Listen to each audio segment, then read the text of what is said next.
too much to say no more. Bad man. He ain't there. Now all of you, get yourselves warm. Stay strong. Stay with me. His eyes are sparkling. Our journey. See, he's thinking really clear. I think we all feel what that man is about as like water in that hole. Yes. You ran away. Oh, I didn't know such thing. Don't be a fool. Snake. Be quiet. I do. Save who you can and let the You rest borrowed rot. money from my business. Look after Cash Strauss. You owe him. You took the money. He wants it back. What's not to understand?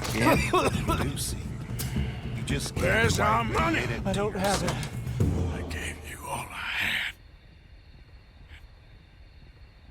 The world of the Wild West is one that I was born way too late to even see at the height of its popularity. Westerns were really popular back in the early 20th century and then became really popular once again near the end of the same century. So by the time I was born in 2002, I grew up with superhero films being the main genre of cinema and the one thing that's kept Hollywood alive over the last 20 years. By the time I was 8, the first Red Dead game had already released, and me and my friend had begged his gran basically to get us the game, as obviously we're not old enough to play the game, but we ended up getting it anyway. At the time we were only playing games like Halo 3, Minecraft, the Star Wars The Force Unleashed, and our favourite game at the time was GTA 4, so obviously we wanted to get the latest Rockstar game. My friend Jake ended up playing this game a lot, however I didn't. I tried to, but I kept falling off the horse in Red Dead, died so quickly over and over again that I decided to stop playing, aka I rage quit. So with that, I never ended up touching Red Dead again. During this time, Red Dead 1 was given the name of Game of the Year by a few different companies, and with that, I never cared about this game ever again. However, I was really hyped about Rockstar's next big project, which was Grand Theft Auto 5, which released in 2013. The game that ended up being the most expensive piece of entertainment to ever exist, still making tons of money for Rockstar to this day. They definitely made a game of the decade, however that was definitely not the game of the decade because that belongs to The Witcher. I definitely say however one of the games that could have won the game of the decade was either Minecraft or even Red Dead 2. Around the same time with GTA coming out, you had the first motion capture being done for Red Dead 2. It wouldn't be until 5 years later that we would actually get our hands on Red Dead 2 however. It took 1,200 actors who worked on voice and motion capture for this game and around 1,800 people working on the development. Red Dead Redemption 2 would then release on the 26th of October 2018 after 8 years of work and around $540 million was spent, releasing possibly one of the best cinematic experiences you're going to play, which I pre-ordered as I was slightly excited to see what the new Rockstar release would be. But at the time I was still 16 and I didn't actually know what had happened just yet in the first Red Dead game. I heard all about how great Red Dead Redemption 2 was on release and even after a year or two, but it sat on the shelf in cellophane for 2 years. It wasn't until I was recovering from being ill in late 2020 when I decided to first try out Red Dead 2. However, I didn't end up getting past the opening of this game due to 2 reasons. One, I had no clue what was going on, and secondly, the PlayStation 4 that was so loud that my TV was on 75% and I still couldn't hear it. So I decided to wait until I got a PS5 to play this game, and that's what I did. I got a PS5 at the end of last year, and in February this year I decided to play through Red Dead 2 for the first ever time. Which is where this video comes from. I'm someone who somehow got away with not seeing any of the spoilers for the first game and the second game, so I experienced all the emotions that you're meant to feel when you're playing through either of these games the first time round. I still have to play through the first game, I know that. However, at this point I've played through Red Dead 2 all the way through and I'm on my second playthrough, so once I finish my second playthrough I do think I'm going to go and actually play through the whole of Red Dead 1, but I'm very happy so far with the experience that I've had with the second game. I was so immersed in this wonderful world with characters that were so believable that honestly I felt like you were just simply a camera guy for a film. The production of this game is something spectacular that I've never seen before in the whole of gaming. One thing this game definitely has done for me is made me even more excited for GTA 6 and what they might have to offer with the third Red Dead game. This game is the only game where I felt like I wasn't actually playing something. I felt like I was witnessing something that was actually really personal and had a lot of emotion backing it. I'm sure that if I was able to process emotion a little bit better, I probably would have ended up crying at the end of the game. Yeah, it didn't do that for me sadly. So yeah, I really do enjoy this game and think that it is something that was done incredibly well and had so much emotion poured into it.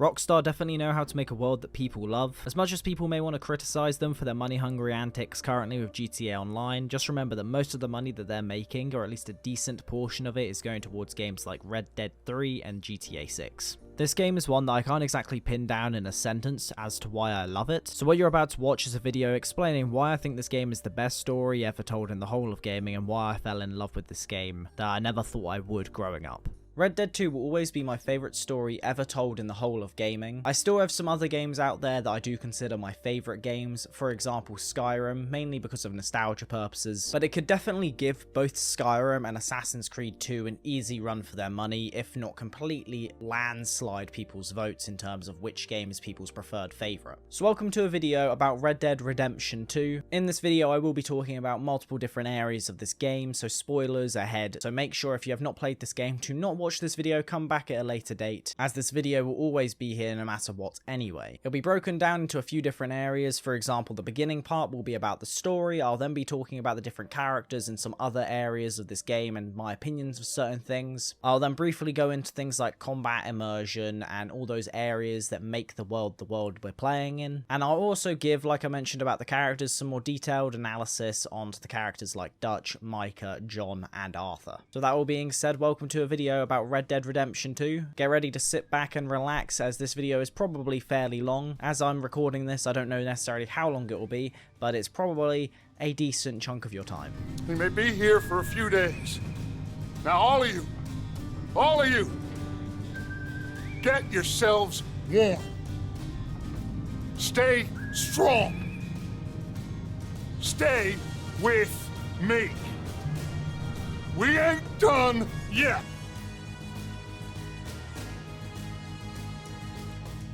The game will first load up with some words on the screen that are going to set you up for what you're going to be spending the next 40 plus hours of your life doing.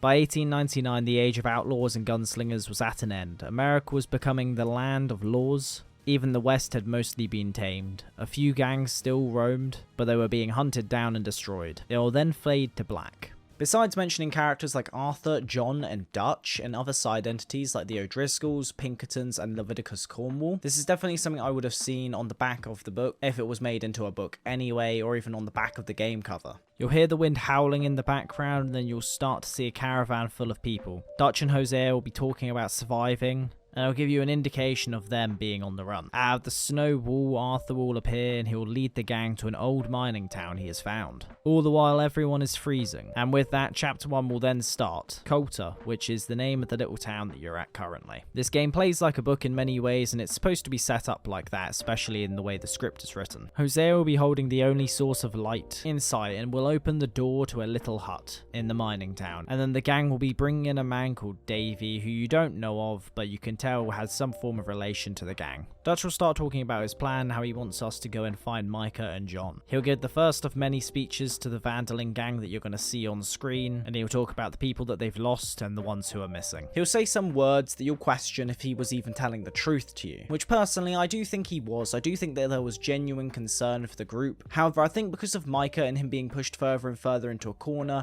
you ended up seeing him become more of what he truly was deep down. Someone who just wanted to survive and have nobody tell him what to do.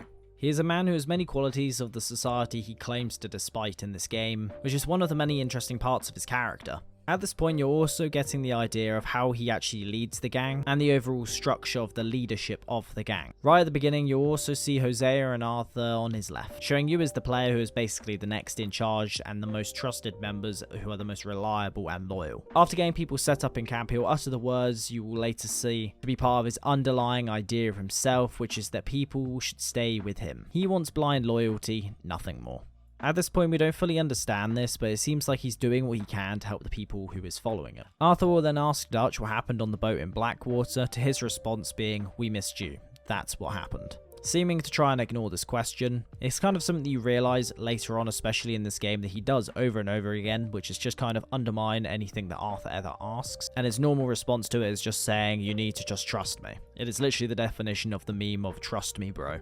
Both of you will then head out in search for someone at this point and will be introduced to riding horses for the first time, which I don't honestly think any other game has done better at any point in the past. At points through my playthrough though, it did irritate me a little bit, especially when I'd hit trees and just fall off my horse. But the more and more I realized that, you know, I should have just basically put more effort into riding my horse and the mechanics of the game, so it's not really the game's fault for the fact that I wasn't riding the horse properly. They also really wanted you to feel like you're riding the horse, it's not just your character riding the horse. One thing that is great about all of these animations is that all of this was done via motion capture, so it's honestly just outstanding. Whilst you start galloping through the snow, Arthur will then mention the Pinkertons. At this point you're unaware of to who they are, however Dutch will then see something over in the distance. Out of the snow will come Micha with his lantern high up, who has a slightly cynical manner in the way that he speaks. On the way to this next place that Micha has mentioned, Arthur will then ask about John. After finding out from Micha that nothing's been found, he'll then just respond with, he'll be fine, things turn out alright for that boy. Giving you an idea to how Arthur views John anyway. For myself, being someone who's never played through the first game properly, but was always aware that John was the main character of the first game, I made sure to pay special attention to him, especially when dialogue was relating to him or whenever he showed up on screen. You'll move up and talk to Micha, and in this dialogue you can tell that the two of them are at least on mutual terms. But Arthur is a lot less cynical of people when it comes to his comments about people earning their keep. You'll see the house that Micha was on about and head down to go and investigate. Arthur and Micha will ride off to the side whilst Dutch will go and talk to the people inside. The moment Dutch opens his mouth, the music will stop and it will start to have a really eerie sound. And it will become more and more obvious as you can hear the storm whistling. Micha will then mention that there is a body in the wagon. After being told to go, you'll be introduced to the fighting mechanics of this game for the first time,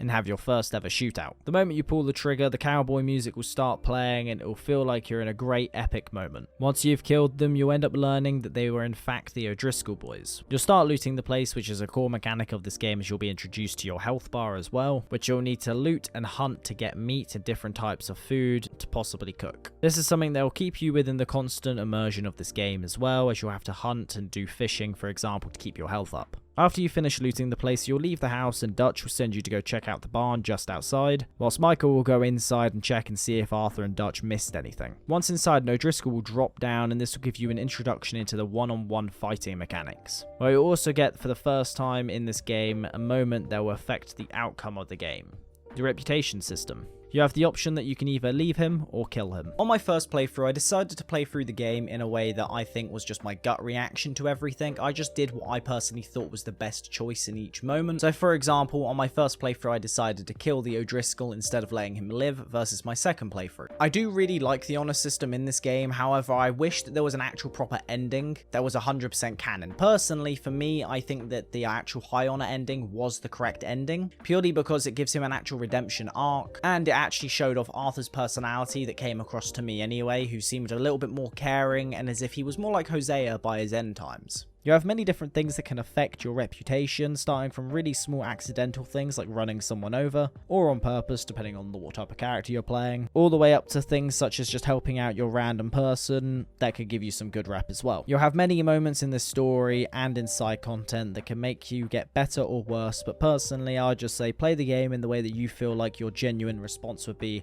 and you'll get the ending you deserve. Then play this game for a second time and actually try and go for a different ending. For example, for myself, I'm actually trying to get the high honor ending on purpose this time, versus just kind of accidentally walking upon it like I did on my first playthrough, as realistically I was going to probably get the bad ending until the last chapter.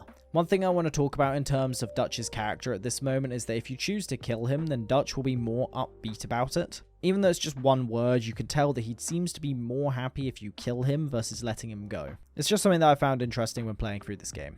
And especially once you go through it a second time, you'll just pick up on the small things like that. After dealing with the O'Driscoll, you'll lead the horse to the house, however you'll hear a woman scream after Micha says something. You and Dutch will head inside, and this woman will be throwing stuff at Micha, and during this he'll then knock over the table and start a fire inside of the building. This is the first time you get introduced into the character of Zadie Adler, who I found really interesting, as she is just a character who I found not too important, to be honest, especially at the beginning. It's not until you come back from Gwarma that you find that her character is actually running things whilst Dutch was away. But this story is all about pacing, to make you come to terms and love characters that you learn about right at the beginning, and fall in love with even more by the end of the game. Arthur will utter the words that we're bad men, we just ain't them, which I found really amazing, especially on my second time playing this game.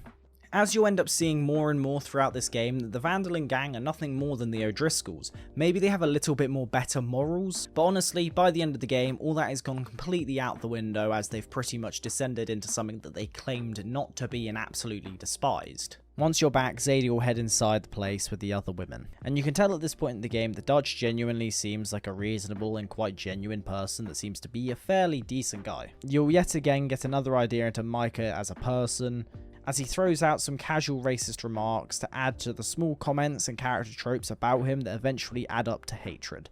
When the next day begins, Arthur will walk into a hut where Abigail and Hosea are. They'll ask if you and Javier can go find John, which the two of you will end up going after not really wanting to. But you'll end up following the tracks, which will then lead you to John, and you'll discuss with Javier about the Blackwater massacre, and Arthur will start to learn little bits and details about what happened there, with acts like killing an innocent woman that Arthur just kind of either doesn't believe or he's questioning heavily. I feel like Arthur is kind of in disbelief more than anything. You'll find John's horse and a few moments later, John. This is the first interaction that you as the player have with John Marston, aka the protagonist of the original Red Dead Redemption, which you'll end up learning where John got his scars from, and start to get a little bit more of an inkling into John and Arthur's relationship. This game is meant to be a backstory about John, and is also a story about Arthur Morgan, but in reality it's actually about the Van der Linde gang as a whole. To give you a background and actually set the scene for what ends up going down in Red Dead 1 and why there is this animosity between the two. You'll kill some wolves and then ride back to camp. When you get John back, she'll thank both of you and then start talking to John in the same way that, to be honest, she does talk to him throughout the entire game, including all the way up to the end of the prologue. But it's in a caring way of nagging, I suppose, in the way she goes about it anyway. You'll now get introduced into a somewhat important character, as technically, without Leopold Strauss, Arthur would have never ended up getting tuberculosis. They'll talk about how to get out of the situation that they're currently in, and then it will fade to black as another monologue from Arthur will start to play, which honestly, I always love these, especially at the beginning of each chapter of the game. It just sets the scene and mood of each chapter. What I love about this next bit, however, is just before you can go to the set of missions, you can also walk past the campfire that you're part of, which is with Hosea and Dutch, which you can obviously have more campfire experiences throughout the game, which are more like this as well, where Dutch will first ask Hosea if he is doubtful. Hosea will say no, but you can tell by his tone that he is at least very not pleased with the way things worked out in the Blackwater situation. Dutch will respond to Hosea saying that they've been shot at before, so how's this any different? Hosea simply responds with, I hope not, which I feel like at that moment is actually a massive bit of foreshadowing for this game. And you'll see a lot of chapter 1 and chapter 2 is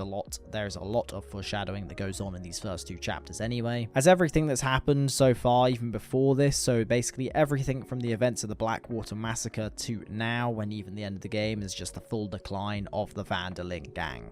Which is a really interesting way to set this game, as most games like to give you a massive high right at the beginning and then the downfall and then another high again, to make you feel like there's actual progress going on and the momentum to keep on going to have a great story. However, in reality, this game is actually the full downhill slope of the Van der Linde gang and Dutch as a personality. The first two chapters in this game are meant to try and highlight to you that the gang has got good elements and it's trying to go uphill again, but it's once the Pinkertons find out where they are that it all starts to crash downwards, and honestly the spiral just continues all the way to the end on the cliffside.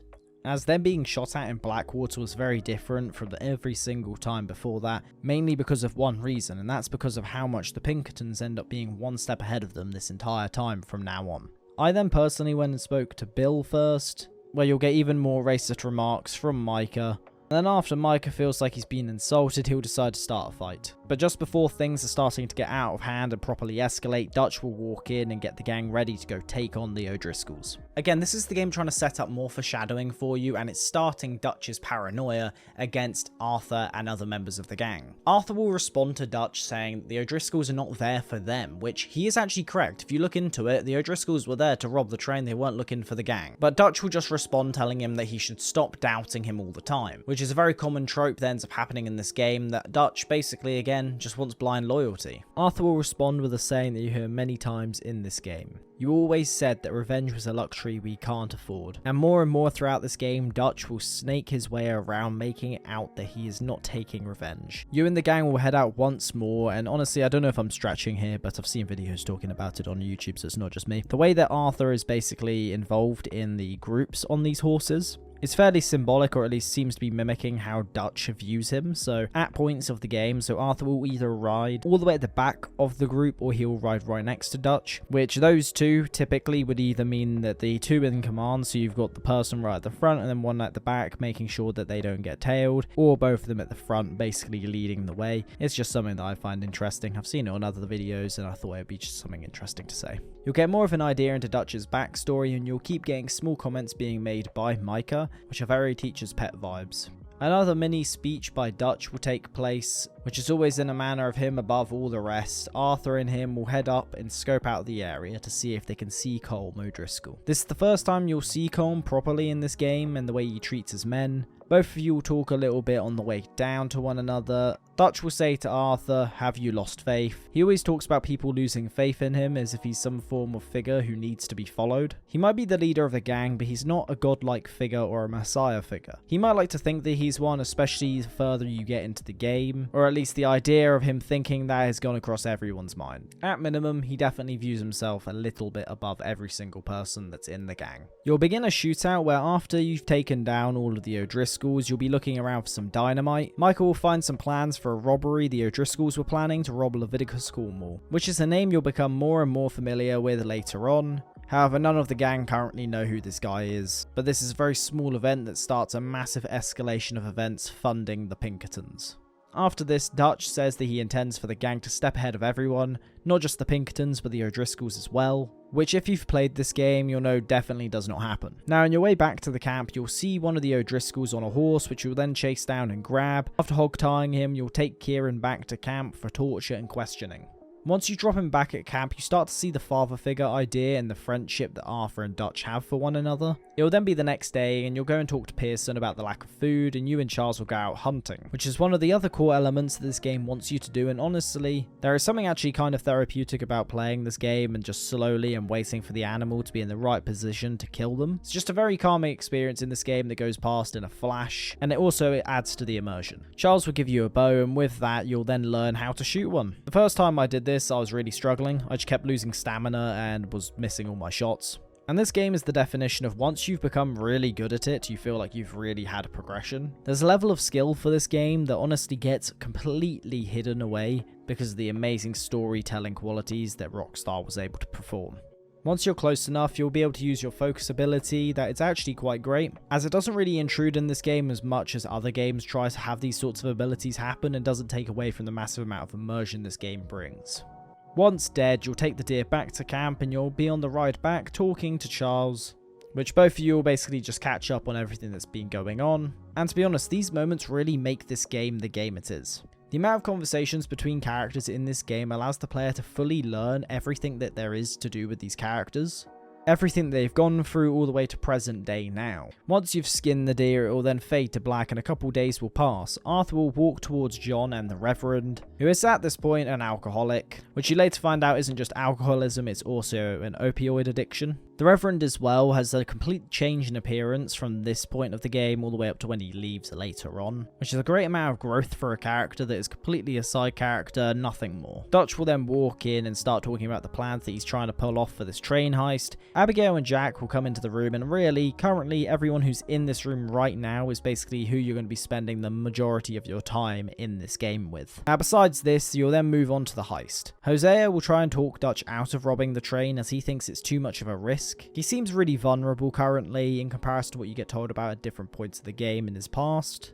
But this is one of the first moments that we get to see Dutch really start to be like the Dutch we end up seeing later on in the game, where he starts slowly his transformation into this just completely self-centered character. The fact that he's not even willing to listen to a level of reason and believes wholeheartedly that his view is the right view, which shows us the arrogance of his character and the blind loyalty that he wants. And to be fair to Dutch as a character at this point, he does have a lot of people around him who solely view him as the gang leader, even though both him and Hosea are really meant to be the leaders of this gang, as they were the ones who started it. It may be named after Dutch, but both of them are in fact more of the leader types of the gang. Hosea will give you an idea into who Leviticus Cornwall is, and Dutch just writes him off and says that he's got enough money to share, so basically saying, I don't care how rich and powerful he may be, I can beat him and get away with it. Which is again just another form of arrogance that Dutch has about him. Dutch will take the gang ahead to rob the train, and in this moment again you get to see how Arthur is viewed in this game. He was meant to be right next to Dutch, however I ended up falling back slightly because I just kind of forgot to hold down my thumbstick. Because he's meant to be next to Dutch in these moments, it kind of shows you where Arthur is viewed within the gang. Now one thing I want to mention now, as I'm going to be talking about throughout this video, is how this game makes you empathize with Arthur. Not only empathize, but also see through his eyes and match his emotion in these events that happen in this game. It's something that I'll keep mentioning when more examples show up. For now, keep the way that the player connects with Arthur at the back of your mind. Once you're at the track site, you'll head down to check on Bill as he tries to blow up the bridge, however it fails, which leads you, Lenny and Javier to jump onto the train, but only you and Lenny make it. Lenny is a character that I came to really like, as he's one of the greenest members of the group, but honestly he seems willing and eager to learn, and unlike Dutch, Micha and Bill, doesn't treat Arthur worse during the entire game. You will end up stopping the train and fighting a massive amount of men who are protecting this train, and after getting inside the main area you'll find some bonds. And this is the moment that leads Cornwall to give more funding to the Pinkertons to hunt down the Vanderling gang. You'll arrive back at the camp and Hosea and Dutch seem a bit more in higher spirits. Hosea will recommend the camp goes to Horseshoe Overlook near Valentine, and Dutch will say to Arthur and Hosea that he knows that they like to talk about the good old days and what's gone wrong with old Dutch. This is one of those things that when you're playing through the game for the first time, you're really going to think nothing of it and just consider it kind of just general banter, I guess. But it becomes a more and more common thing that Dutch starts to talk about how people are losing faith in him. So as you can already see right at the beginning of this game, there's already doubt in people's minds as to where the gang is going and what the actual plan is. This then leads you to the last mission of chapter 1, which is really nice and calm. These sorts of missions come every now and again in this game, which is actually a really nice add-on. This gives a really nice end to this really chaotic moment at the beginning of the game where you're in this snowy mountain on the run into a really rich and vibrant land.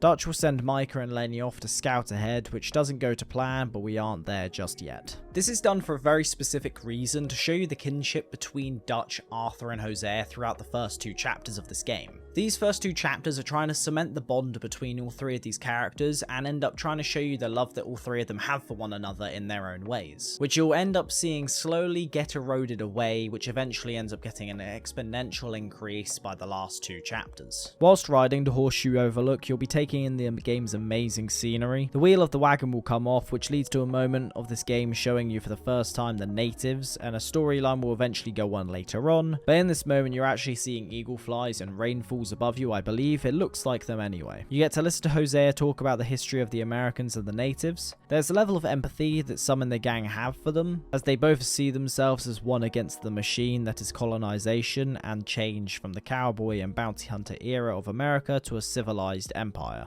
You get some interesting conversations going on that really makes the interaction feel real between Hosea, Charles and Arthur when asking questions like, how can you rob and kill people pleasantly? We don't, in spite of Dutch's talk. Which is really interesting to see from Charles as a character, as he starts off as being a massive side character, and he kind of is throughout the whole game. However, he shows up more and more throughout the last 3 chapters of the game, as he's more of basically what Arthur kind of wants to be in a way. Charles can already see through the lies that they're nothing more than a bunch of killers. Dutch wants to make it out as if they're not, and that they do everything because they have some actual form of morality that they just want to live without being penalized by a government. But I do like how Charles's character never really changes. His character stays the same, with the same morals and same virtues. He's one of the few in this game that don't really have a bit of a character shift in terms of being a side character. Arthur and John end up kind of changing a little bit. Obviously at the beginning they're a lot more friendlier towards Dutch and they believe wholeheartedly in his plan.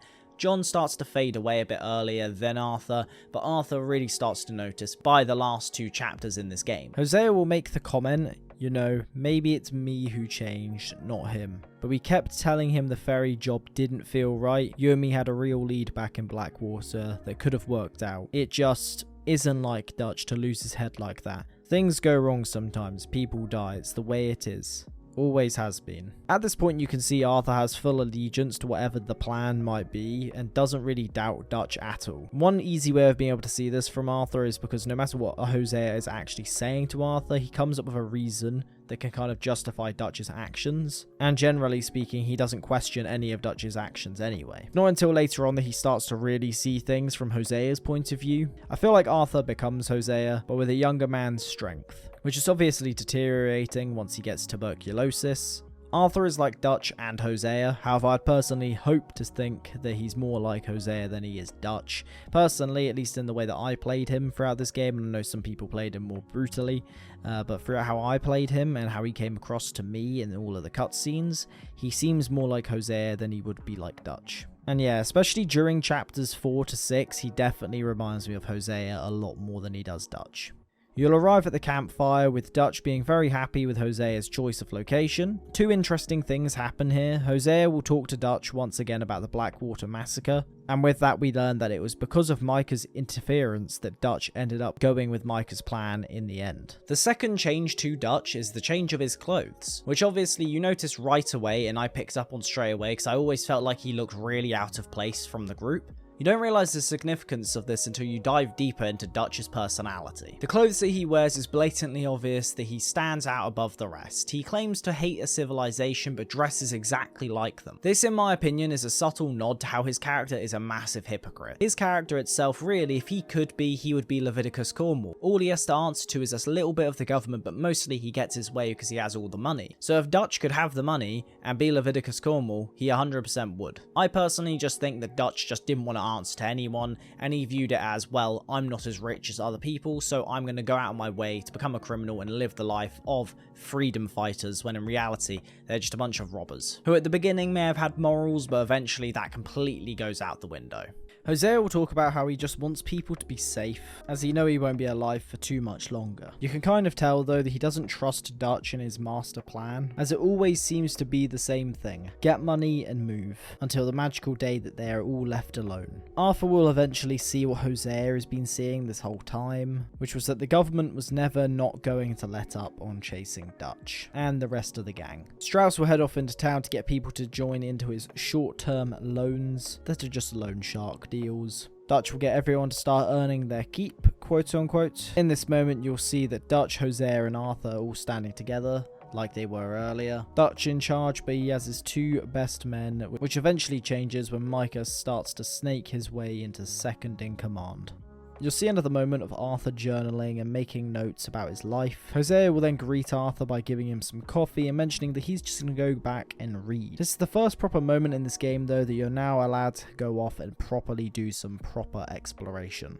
This is after 2.5 hours of playing the game, and this was a massively bold move for Rockstar to make. As in comparison to other games like Assassin's Creed or even things like GTA. Both GTA and Assassin's Creed blatantly have an obvious opening, but this game never really does. Yes, Chapter 1 is the opening of the game, I would definitely say that you could probably say that. However, I feel like it's not until the end of Chapter 2 where you've got so much more nailed down that solidifies the rest of the story. This game's story flows so well together that honestly you never really notice it go out of being an opening to the rest of the game. Many great films do this. One great example of that would be something like The Irishman, where it never really changes its pace. It always stays the same. It doesn't have to ramp up to try and make the audience expectations go anywhere. It's just a great film through and through, and Red Dead 2 is a great example of that in games. The pacing never really changes. It stays the same, but it's interesting because it's a great story being told. Now, the reason why I feel like this game doesn't have a proper opening is because most games, movies, and TV shows have openings where they're setting you up with the key characters, which this one does, the world that you're going to be living in, which again, this one does to a decent degree, not the full extent. And normally when you're looking at more gritty stories like this one, you also are getting some ideas of the adversity the characters are facing and are being forced to face throughout this game, which you kind of get an idea of in this game.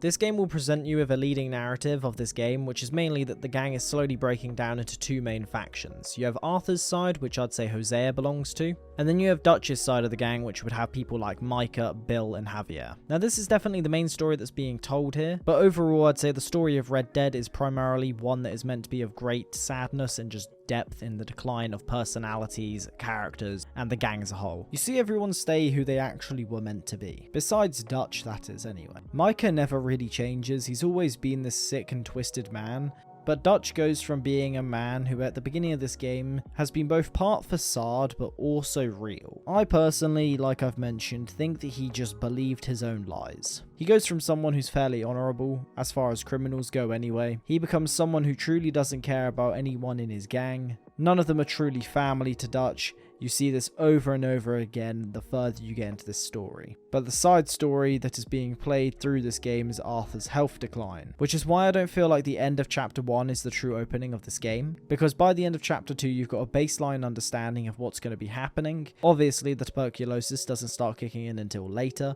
but you get an idea of it anyway. We'll class that as the opening of the game, however, as that is probably what was intended, which was chapter 1 to kind of set the scene for everything. But we're now going to talk about why the opening was important and the key elements that made it as good as it was. So one of the areas that I really love about this game, and I mentioned a moment ago, is that Arthur is a character that is just fighting with a good man that's within himself. This is the Hosea side of his personality that just wants people to be safe when he's gone, which doesn't end up coming around until later on when he is diagnosed. But you can kind of still see remnants of it earlier on in the game, where he does seem like he actually cares for members of the gang. Others not so much. For example, Micha he doesn't really care about. However, he comes to realise that there's much more in life than just murdering and robbing people. He starts to realise that life is much more about time than it is about making others' lives worse.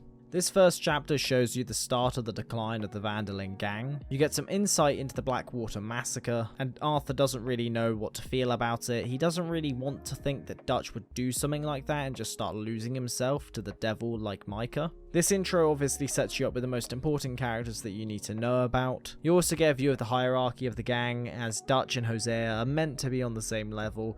However, Hosea is really just beneath him and is classed as one of his most trusted advisors. One of the other things I actually just thought about as well whilst doing the recording for this is that it's not only just the downfall of the Vanderlyn gang that's going on, it's also the kind of like good part of Arthur's personality that starts to come from it. So even though the story is one that's meant to be a tragic tale of this gang that were like a family going into chaos, you end up with a character that actually has become better out of it. And I think that's actually kind of a very nice story that's been told.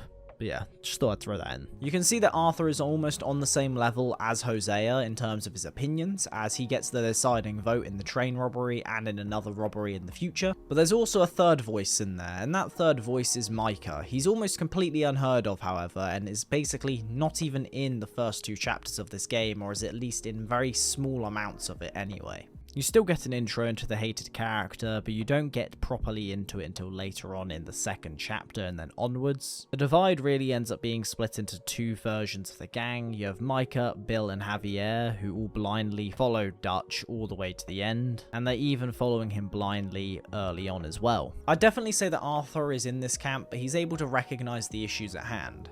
Then you have the second area, which is Charles, John, Lenny and Zadie later on in this game. But for now, as she is, she's currently a lot more of a side character than anything else. Charles, from the first instance, you can tell is very self-aware and is extremely aware of how the gang is truly, and doesn't really believe any of the sugarcoating and lies that Dutch tells. John, even though he and Arthur don't get along properly anyway at this moment in the game, John can at least see a little bit more through Dutch's lies than Arthur even can. And if anything, he actually starts to call Dutch out a lot more than any of the other characters in the gang, making Arthur at this point question the plan entirely. And Lenny, who is the newest member of the gang, but a lot more level-headed than many of the others, all he wants to do is impress the likes of Arthur, Dutch and Hosea. In a way, I feel like Lenny looked up to Arthur, which made the moment in Saint Denis even more tragic. The first chapter of this game is set up in a specific way, a way to show you as the player everything that's been going on briefly, and also how the characters feel about how the gang is currently. You also get a little bit of an understanding into the small cracks in the glass, which is the foundation of this gang,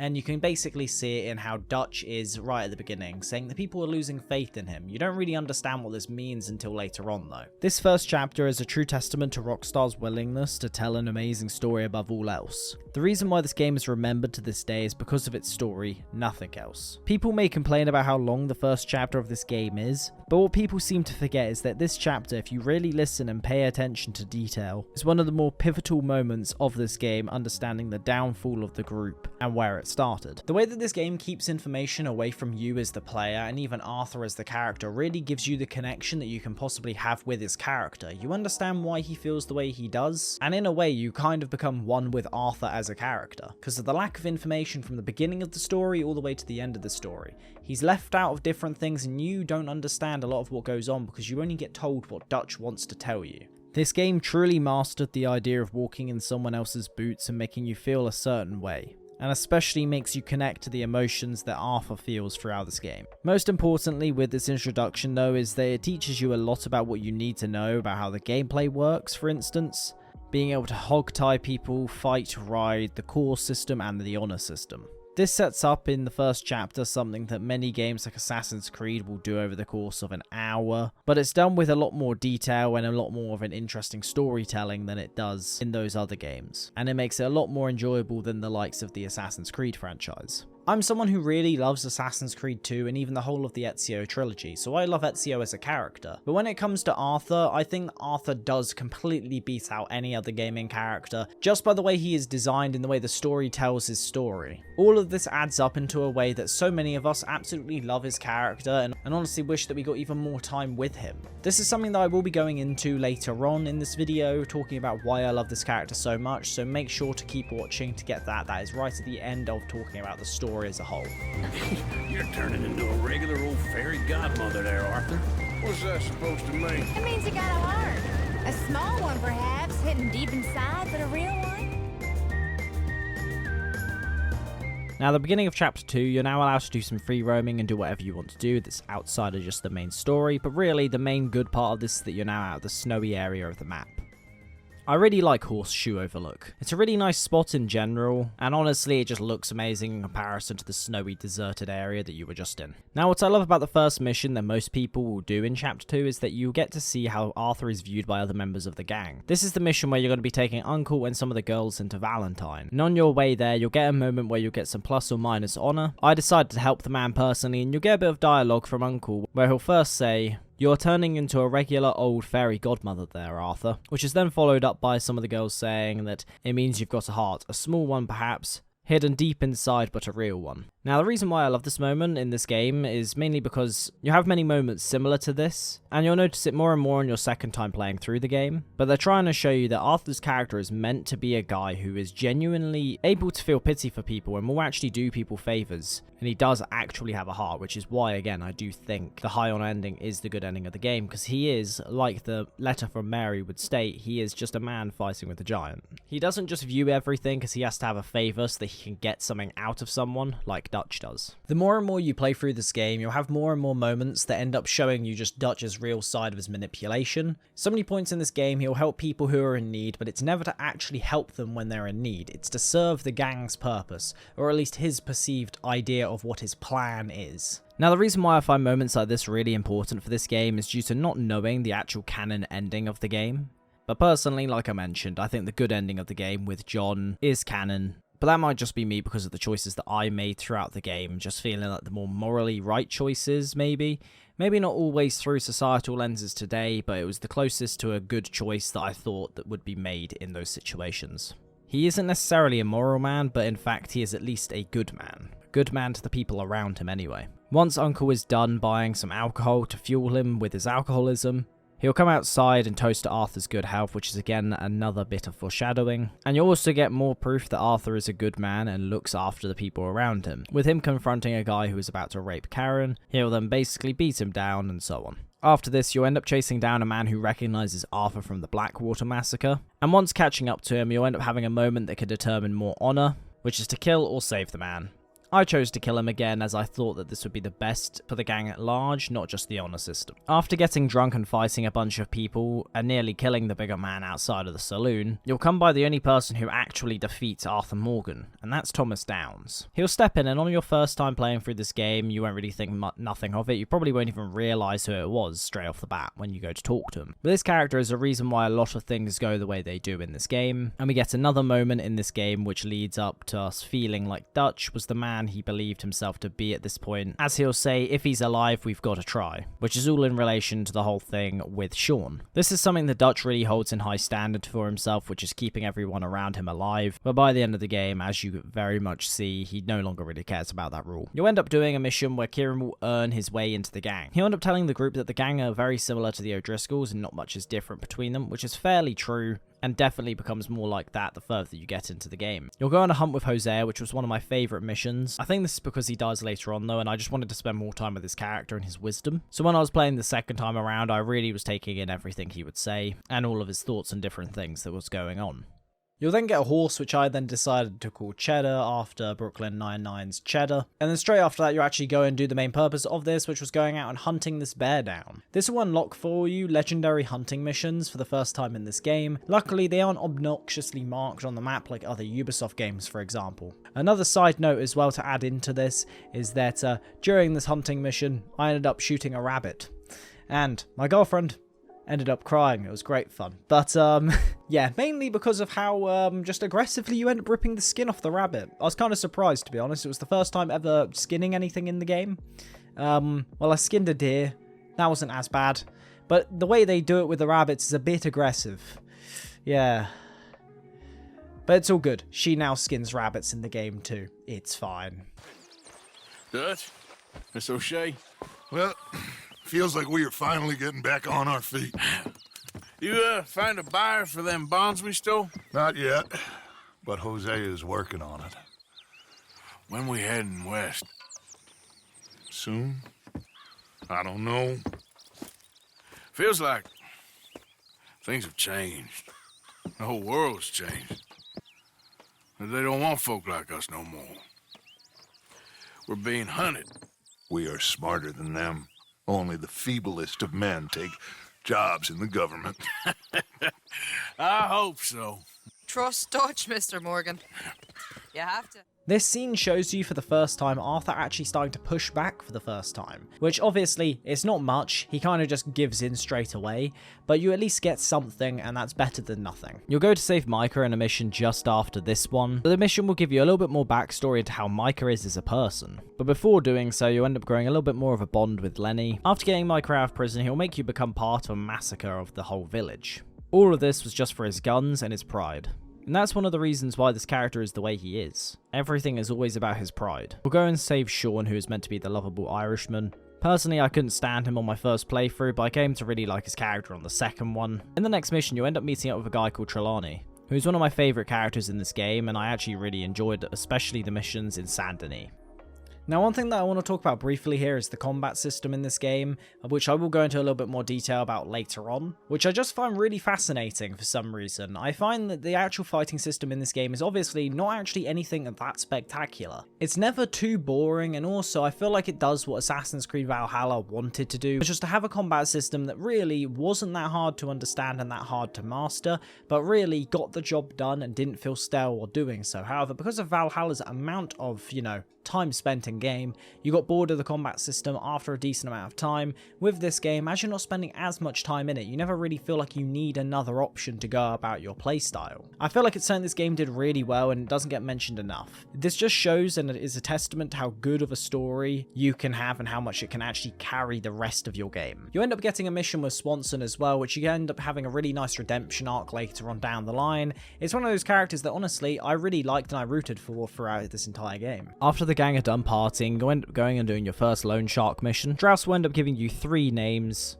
on some low on the luck locals who ended up taking out one of his loans. After collecting the debt from the last person, he'll then mention a man called Mr. Downs, which is the guy obviously that Arthur ends up getting TB from.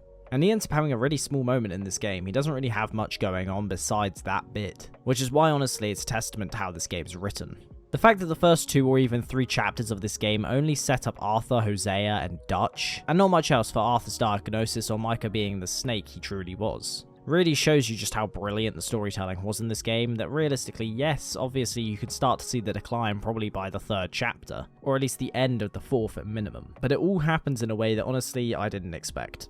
You'll go do a mission with Hosea where you'll steal a cart and head back to camp. When I got back at that point, I then got the letter. Obviously, I don't know if you actually get this earlier or not. It may be the case that you get it in an earlier mission, or it might be this mission that enables it, but I'm not 100% sure. But you'll get more of an insight into his background and how he actually did try to settle down, but he was forced to be the man he was brought up to be. After helping her get her younger brother back, who really seems to really like Arthur, she'll end up treating him in a way that isn't really that caring at all, or even that grateful. It kind of irritated me, to be honest. After helping start the processes of the train robbery that John's been planning, you'll take Jack down for a little fishing trip. And again, it's moments like this where you're doing something that's really mundane, and Arthur's just talking to a kid, so generally you'll consider this a really uninteresting story. But what makes it interesting is that you're hooked into the story of these characters. Arthur will start to come off as more of a father figure to Jack, even more than John ever could be, especially considering at this point in the game anyway that John didn't consider himself the dad. You'll also be confronted for the first time by the Pinkertons. Agent Milton will openly talk about Dutch's MO, and how he preys on people who are in need or weak to join the ranks of his loyal servants. Obviously, for us, we don't really know how to feel at this moment, as he's saying a lot of things that Arthur will eventually see to be true, but that's a lot later down the road. Arthur was in fact manipulated very well, at least to a good degree, by someone who either didn't actually believe any of what he was saying, or he was lost in his own lies. Arthur will tell Dutch what happened, and Dutch will do this little pace, which I think honestly is something that he does to try and stop himself from just instantly exploding like he does later on down the line in this game. You'll then go and rob the train with John, Sean, and Charles. These four are a group that I kind of wish you got more moments with, as I feel like this group was a very well-rounded group. I then went to fight the close to dead Thomas Downs to get the money back that he owed.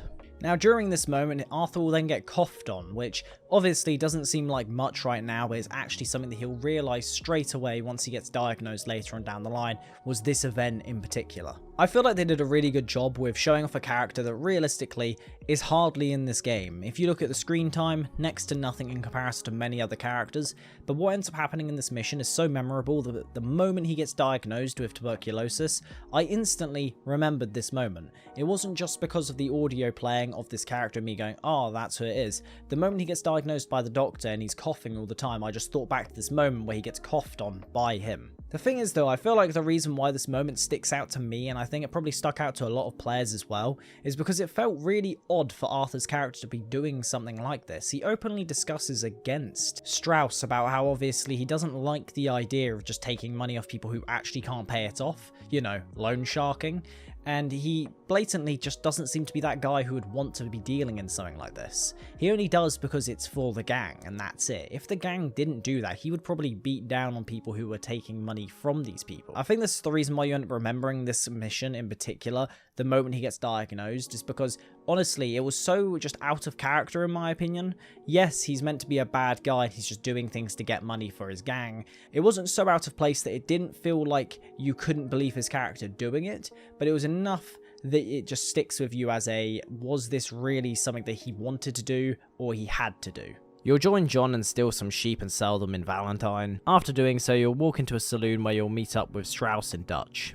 Arthur and Dutch will have a short little chat about what the Vanderlyn gang are like, and then you'll have Leviticus Cornwall yelling at Dutch to hand himself in.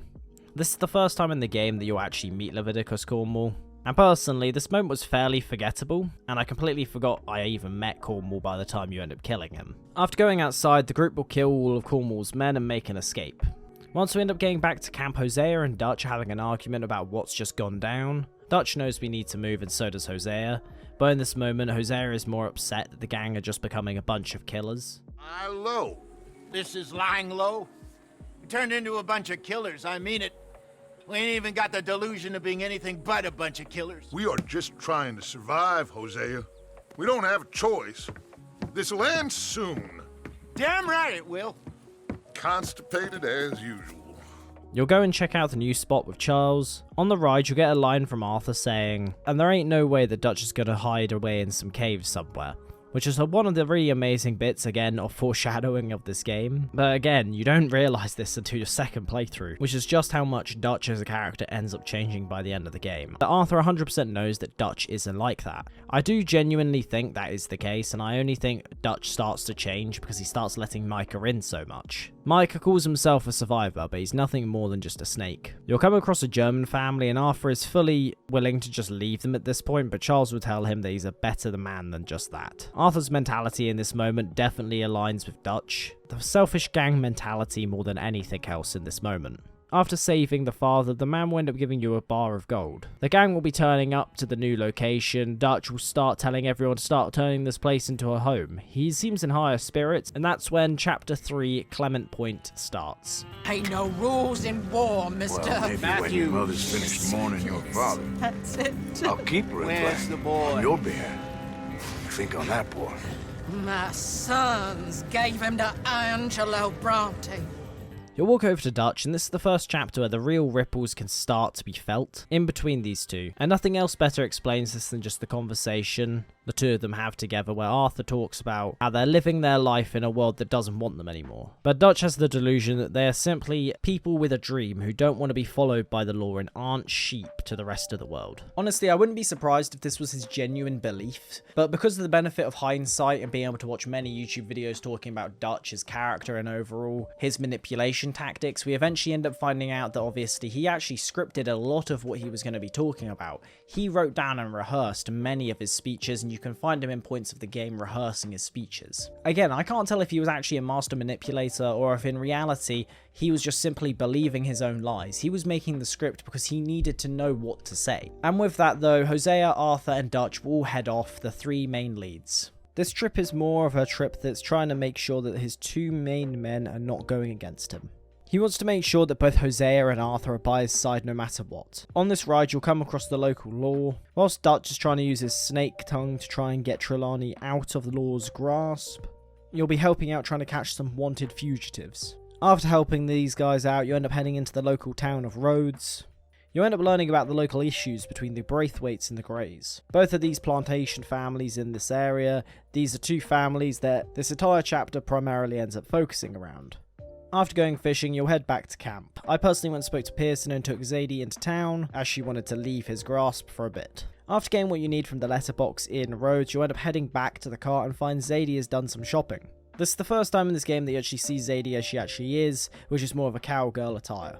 This is the first proper time, at least, that we see that she's going down this route, which eventually leads to her being a bounty hunter by the time of the epilogue. Which for me, again, I kind of forgot that this was the same person from the beginning of the story, and when this moment came up, I kind of didn't realise who this was. You end up meeting a man who already seems to have sussed out why the gang are here, but he doesn't really care, as he loves Penelope Braithwaite. Beau Gray and Penelope Braithwaite are basically like the Romeo and Juliet story for this game.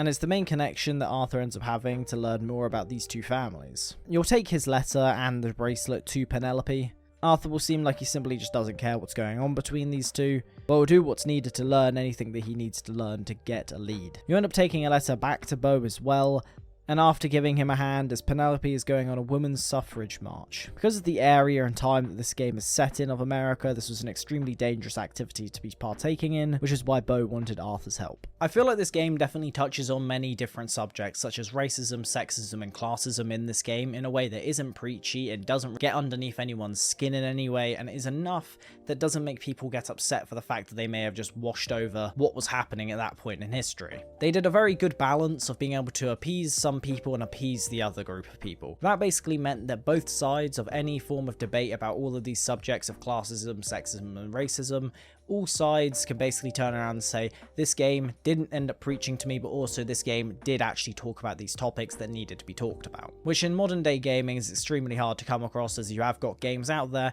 that some people do think either preach to them too much or completely ignore certain areas of history. After this mission, you'll get a little bit more information about the Greys, and you'll end up meeting up with Molly. She seems to be worried about Dutch, or at least wants to talk to him about something. Now, I personally think that this is the moment that she had been contacted by the Pinkertons and wanted to tell Dutch. As she kind of tries to talk to him at other moments throughout this game, but he just blows her off. And this leads her to have her last-ditch effort to try and get any attention from him by lying, and claiming to be an informant to get his attention. But anyways, you'll end up having Uncle come into this discussion, and you'll start talking about a heist. On a side note, for some reason, Uncle reminds me of Stinky Pete from Toy Story. He just kind of looks like the same character, but that just might be me. After robbing the wagon, you'll end up hiding in a barn, and late at night some people will come by to try and find the gang. This will end in a massive shootout, or at least it did for me. I don't really know if there's an alternative for this. I then went and helped Micha with hitting a coach. They apparently had a lot of money on board, and it was something that he was always told about by the O'Driscolls. You'll end up in a massive firefight, which seems to be a very common occurrence with him, because for some reason everything Micha does just seems to end in violence in this game. After heading back to camp, I ended up speaking to Lenny, Lenny about a possible score he's found. I really like Lenny's character as he just wants to come off as if he can do a good job and be a loyal gang member. He doesn't seem to care about making a massive amount of money or even having a massive name for himself. He just seems like he wants the senior members of the gang to think that he's doing a good job, which is what you end up getting in this moment where Arthur will acknowledge how good of an actual guy he is. Once you get to the location, you end up having a massive fight, which ends up starting in a different way than many of the others, mainly because it starts with explosions. Lenny will end up having a little pep talk from Arthur, which is Arthur's way of giving him a lesson and also giving him a level of acknowledgement that Lenny is in fact doing the best that he can. I do really think that if Lenny had survived, he would have ended up being on Arthur's side at the end, which again is another reason why I just like Lenny as a character. Heading back into Rhodes, you end up coming across Dutch, who'll kind of briefly talk about his plan to possibly rob one of the families. Walking into the sheriff's office though, you end up finding that Dutch has made the sheriff drunk. Arthur is now starting to question Dutch a little bit more, however it gets completely swept under the rug yet again. You end up finding some Braithwaites who are going to do a deal with some moonshine, but very quickly Dutch ends up taking over control from the deputy. The deputy seems to think that he's the one in charge this whole time, but in reality it's blatantly Dutch. You end up blowing most of the place up, but there's still a cart of moonshine left, but Dutch ends up talking the deputy into letting them take care of the moonshine and destroying it for him. After taking it all back to camp, Dutch and Arthur will be rather happy with what's ended up happening, and they feel like everything's kind of starting to go their way for once. Dutch will now start talking about the idea of robbing both sides, but at this point it doesn't really get discussed, but he does believe that Hosea thinks it will be a great plan. This moment of the game is really trying to set up for you that things are actually going well for the gang and that everything is starting to look uphill from what was going on in the first 2 chapters. It seems to be a very common trope in this game where the beginning half of each chapter is very upbeat and then the second half of each chapter is very low down. Abigail will end up telling you to go meet up with Hosea, and you end up taking the moonshine and trying to sell it back to the Braithwaites. You enter through the proper entrance of the Braithwaite Manor, which honestly looks incredible, which is something honestly you could say about this game in general, it just looks incredible. After meeting Mrs. Braithwaite, she'll end up sending you to go into Rhodes and give out the moonshine for free at the local saloon, which is owned by Sheriff Gray. Whilst giving it all out for free and being the barman, the Lemoyne Raiders will come in and try and get back what they were meant to be purchasing. Hosea will try and give back the moonshine to the Braithwaites as a peace offering, and Arthur will end up heading back to camp where you'll meet up with Dutch and Micha, both of which are now discussing some of the plan ideas. All 3 of them seem to be laughing for quite a while. Then Dutch brings up the idea of robbing both the Greys and the Braithwaites. Dutch claims that he's going to use this as a form of revenge against what happened to his dad. He'll then run off to apparently write a letter of some sort. I tried to find it somewhere just in case this letter was actually of some importance. If you guys do know, let me know in the comments down below. You'll go and rob some horses, and Dutch will end up asking Charles and Arthur to go find Trelawney, as nobody really knows where he's gone and people are starting to question if he may have ratted them out. Trelawney is one of those characters in this game that many of the gang don't seem to trust, but personally I feel like he's actually a really likable and just in general great character. His character is the definition of a con man, and it is basically just if Hosea was more posh, he would come across like that. You'll find him getting interrogated by some bounty hunters to find Dutch and the gang, and after heading back to the camp you'll find Bill, Karen and Lenny. All 3 of them want you to join a bank robbery that's going to go down in Valentine. Just before leaving, Strauss will tell you that Thomas Downs is dead and that the collection of the debt needs to be secured against his wife instead. You'll head to the bank and start the robbery. I chose to take the silent approach to this, and as we were escaping, you end up just about to be able to get away and then things start to escalate. After successfully robbing the bank and getting away, he'll end up sending all the rest of the gang members on their way, and he'll now go and try to collect the debt from the late Thomas Downs. Once you arrive at the ranch, Arthur will then start speaking to Mrs. Downs. And honestly, I think this is the moment that he actually acts in a way that he would class as reprehensible. As on his ride back, you can probably have an idea that he probably has a level of self-reflection going on in this moment. As especially later on, once you hear all of the voices going through in his head, you can kind of tell that he doesn't necessarily understand why he did what he did, or he at least feels in a way ashamed for what he did at this point. You'll go and burn down the Gray's family fields and head back to camp. Micha and Pearson will talk to Dutch about the O'Driscolls wanting to have a parlay. Hosea thinks it's a trap and Micha wants the gang to do it anyway. You'll head over to this parlay and guess what? It was a trap. Who would have thought it? Arthur will be the only one who gets captured and he'll take a shotgun shot to the chest, which I'm kind of surprised that he even, actually survived. But plot armor.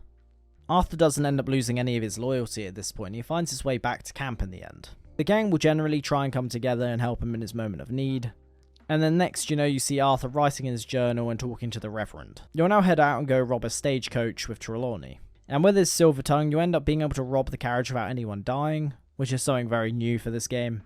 You'll meet up with Micha, Bill, and Sean in Rhodes, and you can just hear everything starting to become more and more tense around you. Everything seems just slightly off. It seems a bit too eerily quiet in Rhodes. And just as Sean is about to finish his sentence, he'll get shot directly in the head, and then a massive shootout will start in Rhodes. You end up killing the sheriff, and you'll get for the first proper time an argument between both of them, where Micah tries to make it out as if he's better than Arthur for the first time in this game, which is the first bit of disrespect that you're actually going to see from this character that's properly obvious anyway. Before this, he was always trying to sweet talk Arthur, even whenever they started to have some clashes.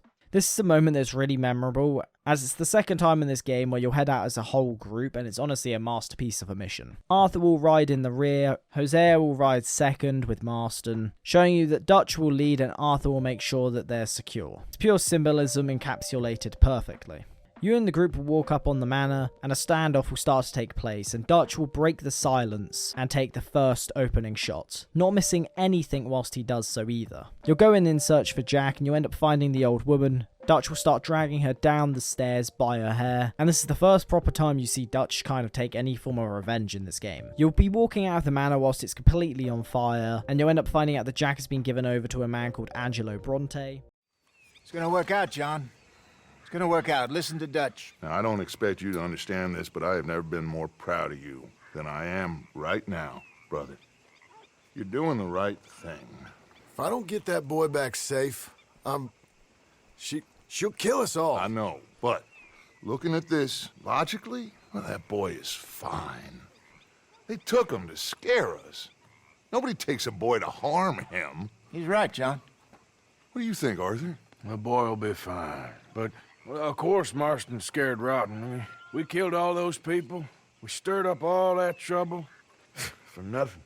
No, not for nothing. For living. Now, we get that boy back, and we go. Trust me. Hey, Dutch, we got a problem. Not a problem. Visitors. A solution. Good day, fine people. Mr. Vanderlind, Matthews, I presume. And who are you? Rip Van Winkle. Huh. Good day, sir. Agent Milton, Pinkerton Detective Agency. Agent Ross. Ah, Mr. Morgan, nice to see you again. And to what do we owe the pleasure, Agent Moron? I don't know if you're aware, but this is a civilized land now. We didn't kill all them savages only to allow the likes of you to act like human dignity, and basic decency was outmoded or not yet invented. This thing, it's done. This place ain't no such thing as civilized. It's man. So in love with greed, he has forgotten himself and found only appetites. And as a consequence, that lets you take what you please, kill whom you please, and hang the rest of us? Who made you the messiah to these lost souls you've led so horribly astray? I'm nothing but a seeker, Mr. Milton. You ain't much of anything more than a killer, Mr. Vanderlind. But I came to make a deal. It's time. You come with me, and I give the rest of you 3 days to run off, disappear, and go and live like human beings someplace else. You came for me? Risk life and limb in this den of lowlifes and murderers so that they might live and love? Ain't that fine? I don't want to kill all these folk, Dutch. Just you. In that case, it'll be my honor to join you. Excuse me, friends. I have an appointment to keep with... I think your new friend should leave now, Dutch. You're making a big mistake. All of you. Yeah, dreadful. We have got something. Something to live and die for. How awful for us. Mr. Milton, stop following us. We'll be gone soon. I'm afraid I can't. And when I return, I'll be with 50 men. All of you will die. Run away from this place, you fools! Run! Come on. Get your damn hands off of me, boy. What now? We get out of here. You end up listening to Dutch and Agent Milton discuss, what's going on and between these two gangs in a scene that really reminds me of something like Fast and Furious 5, where you have The Rock's character coming in trying to arrest Dom and Brian, and both of them basically have so much loyalty around them from a group of strangers basically around them that have respect for them. So because of that, they can't really get anywhere with arresting them. It's got the same level of energy behind it. Yeah, it's just something that always comes to my mind. Many different things in this game end up reminding me of something else, so I do mention it throughout this video. Agent Milton believes that he can just walk in and the gang will turn on Dutch immediately, believing they actually value their lives above the group as a whole. But that's just simply not true, and they end up considering themselves more like a family than anything else. You end up riding to the new spot with John, where John will also start to talk about the gang and Dutch as a whole. He starts to see what the whole gang will eventually start to see as well, but they all write it off as if he's just in an emotional state right now, so it's nothing more than that. But pretty much everything that John is talking about in this moment is something that is actually happening, and Arthur even agrees with him later on down the road. You end up getting to the new area and dump all the bodies in the swamp. Dutch will ask Arthur if he'll ride with him, and Molly will try and talk to Dutch yet again, but it's just completely written off. On your ride to Saint Denis, Dutch will talk about his master plan, and how it is changed, and how he actually believes that the only way to escape the enemy is by leaving the country, not heading further west. You'll then get introduced to Saint Denis for the first time in a way that the game is definitely trying to make you feel the same way as both Arthur and Dutch. They are even bigger fools than you. No doubt. The law will find you. Already, the dogs are on the way. Oh, yeah. Oh, you're right. You are so right. They are good at smelling filth, huh? So filth has got to be disposed of. Our friends the Patriots gonna come and rescue you. That wasn't good. You repulsive little maggot. What are we gonna do now? Riding into Saint Denis, you'll get a view of the city in the way that the gang wants you to see the city. It is dark and stingy, nobody wants to be there, and it all just feels so clouded and misty. But what I love so much about this though is that personally I actually enjoyed going around in Saint Denis, especially later on in the game. It just felt nice to go around versus just always being out in the field environment. I don't know if that's just because I haven't really been to many cities in person and I live in the countryside, so I'm used to the countryside. But yeah, I just think it's a really nice area in the game. But also, whilst I was scripting the video, I found out that Saint Denis is actually based off New Orleans. So yeah, it's based off many different areas of the game. Will be based off different parts of different states in the US, I believe. But I don't know the exact state that this game is meant to be set in. You'll end up meeting up with Dutch and get some information after getting robbed by some kids. These kids kind of remind me of Varys' little birds in Game of Thrones. You, Dutch, and John will head to Angelo Bronte's estate, where the three of you will walk into a place where you end up meeting Angelo Bronte. Dentro.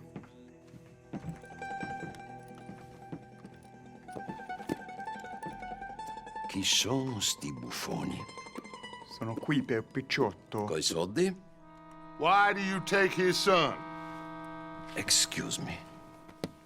I said, why did you take his son?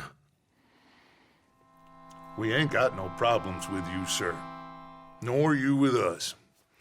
But if you want to start one, there's going to be a lot of folks dead in this room before it's done. So, you walk into my city, stinking of shit and looking like this, and you come into my house before you have a bath and you tell me how to act? You ask me to show compassion. Have I not shown you almost infinite compassion already by simply allowing you to breathe in my presence? Indeed you have. Now, we are simple country folk. All we have is each other. And you have gone and you have took his son over some dispute with some inbred ex-slavers. It ain't got nothing to do with any one of us. You had nothing to do with destroying the liquor business! We was innocent bystanders. And that which we weren't innocent of, well, we most surely were ignorant of. You twist words, you lie shamelessly, you think you are better than everyone else. ti adoro. Date da bere sti uomini. Angelo Bronte. Dutch Vanderlyn, Arthur Morgan, The pleasure is mine. John Marston. All mine, please.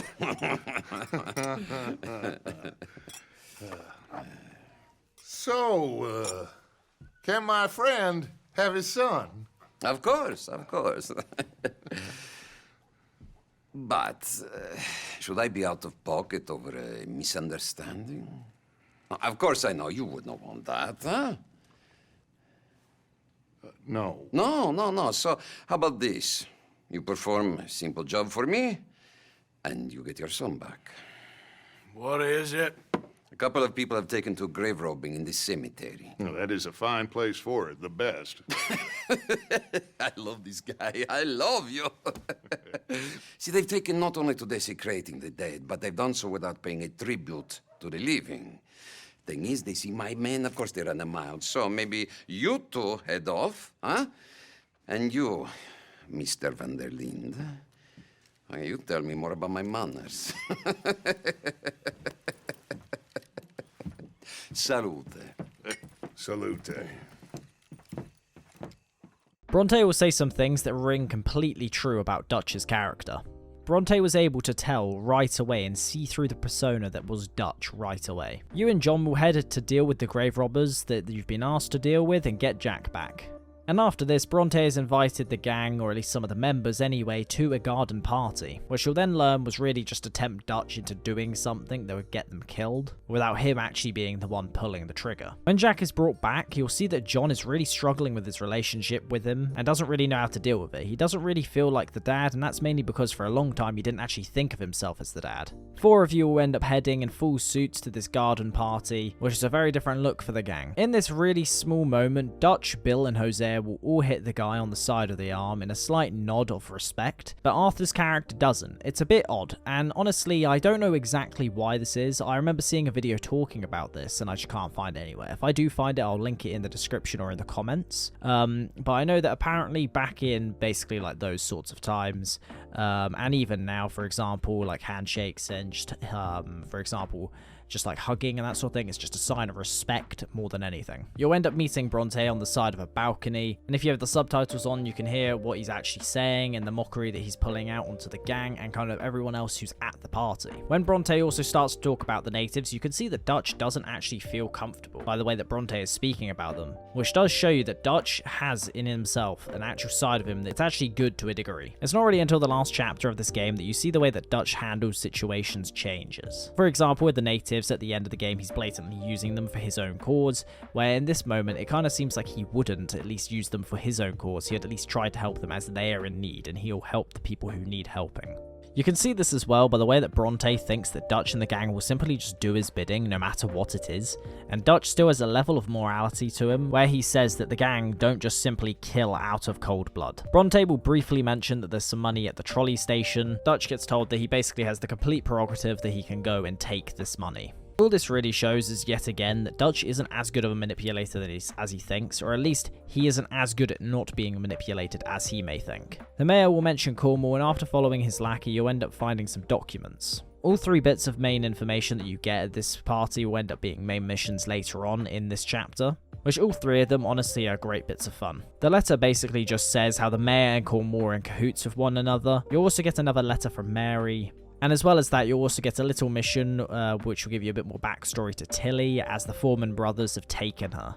This also gives you a great insight into how Miss Grimshaw works as well, who's one of the older members of the gang, which doesn't really get discussed too much. Again, this mission does show you Arthur's more caring side, and I dealt with the ending of this mission to how I thought was best, and represented Arthur as a character more than anything. So I decided to kill Anthony instead. I felt like that was the correct decision. I know that Tilly says for you not to do anything and let him run. I don't know if there is any consequences for not killing him, but I felt like that was the correct option. At this point, I was completely en route for the bad honor ending of the game. My bar was about 25% of the entire bar, so I was fairly far over in the actual bad side of it. During my playthrough, obviously, that I'm new to the honor system, so I didn't realize how much of an effect this would have on the ending of the game. I know that games like Dishonored, for example, have their own version of the honor system, where depending on the way you play the game will depend on how you get the outcome of the game. But I just played the game in the way that I thought Arthur's character would fit within the world, which ended up being a lot of, low honor actions, but by the end of it, the last 2 chapters really allow you to get a lot more of high honor moments, which kind of gave me the actual good ending of the game, and I'm glad it did. Once you get back to the house, you end up starting a conversation with Zadie, which then leads you to a conversation talking to Dutch about hitting the trolley station in the city. However, Kieran will end up coming back to the camp, strolling on his horse. However, his head's in his lap. The O'Driscolls have found him and killed him. At this point in the game, it seems like everyone's just starting to drop like flies, however it's not going to stop here. You'll fight them off and you and Marston will end up cleaning up some of the bodies. And again, at this point in the game, you're just getting more content that involves John in some way. You'll end up meeting up with Dutch and Lenny to hit the trolley station. Tahiti will be first mentioned here, which is obviously a place that gets mentioned many times later on. You'll find nothing inside, and the realization that this has actually been a setup from the start starts to dawn on them. The city officials start surrounding you, and you're going to end up going on a tram throughout the city and have a massive shootout along the way. The trolley will end up crashing, and at this point a lot of people think that Dutch starts to change from now on because of this head injury, which could be the reason for why he ends up changing at a quicker rate, maybe. But honestly, I don't think it matters too much. I think he would have changed no matter what. You'll end up back at camp with Dutch and Hosea, about to rob the bank. So, Arthur, you get the deciding vote. About what? We take an insult and scurry off like cockroaches? Or deal with business the right way? We don't need to take revenge. We hardly know the guy. This ain't about revenge, Hosea. Angelo Bronte don't mean shit to me. This is about the fact we are planning to rob a bank in his town. A bank that he no doubt protects. A town where his men are gunning for us.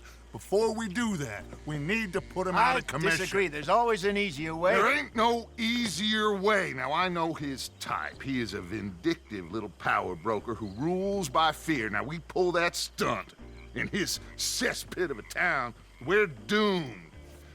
You want to leave this place? Leave this country? We need that money. Just don't feel good, Dutch. This is it. This is the last job that we are ever going to pull. Before the year is out, we are going to be harvesting mangoes in Tahiti. Farmers. But we need seed capital, and we need to leave. You know it. I know it. Forgive me if I can't think too much about the mango harvest. This is it. Trust me. Arthur. If it's business, well, business is business. Angelo Bronte stands between us and our future. You'll damn us all. Arthur, come on. You better be right about this one. I am. This scene just ends up showing you how he's just trying to push these two to rob this bank. Arthur will take Dutch at his word that what he's about to do is only business and not for revenge. However, Hosea is blatantly not happy with the decision. This is showing you how yet again Hosea is so much more level-headed than anyone else here, and how Arthur definitely takes after him later on. You'll meet up with some guys in the swamp, deal with some alligators, and then you, Bill, Lenny, and John will head off with Dutch to Bronte's mansion. You end up going through this mansion, you'll find Bronte with his gun. However, it jams, which is meant to be a point from earlier on when they're talking about revolvers being better than the new kind of guns. And you'll then get this scene. Put him in the front. Bill, you help. You got him? Oh, come on, Lenny. All right, come on. Let's get out of here.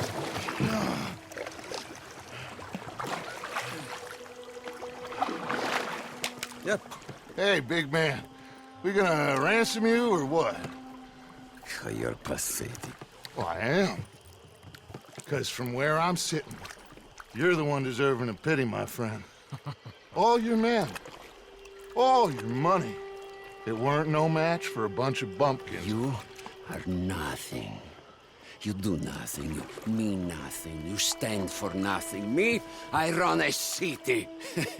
And when the law catch up to you, you will die like nothing. I am this country. You are what people are running from. I possess things that you will never understand. You don't even possess your own men. $1,000 to the man who kills him and sets me free. What are you gonna say now? They are even bigger fools than you. No doubt. The law will find you. Already, the dogs are on the way. Oh, yeah. Oh, you're right. You are so right. They are good at smelling filth, huh? So filth has got to be disposed of. Our friends the Pinkertons are gonna come and rescue you, you repulsive little maggot.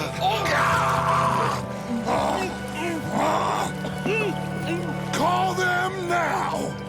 You call them.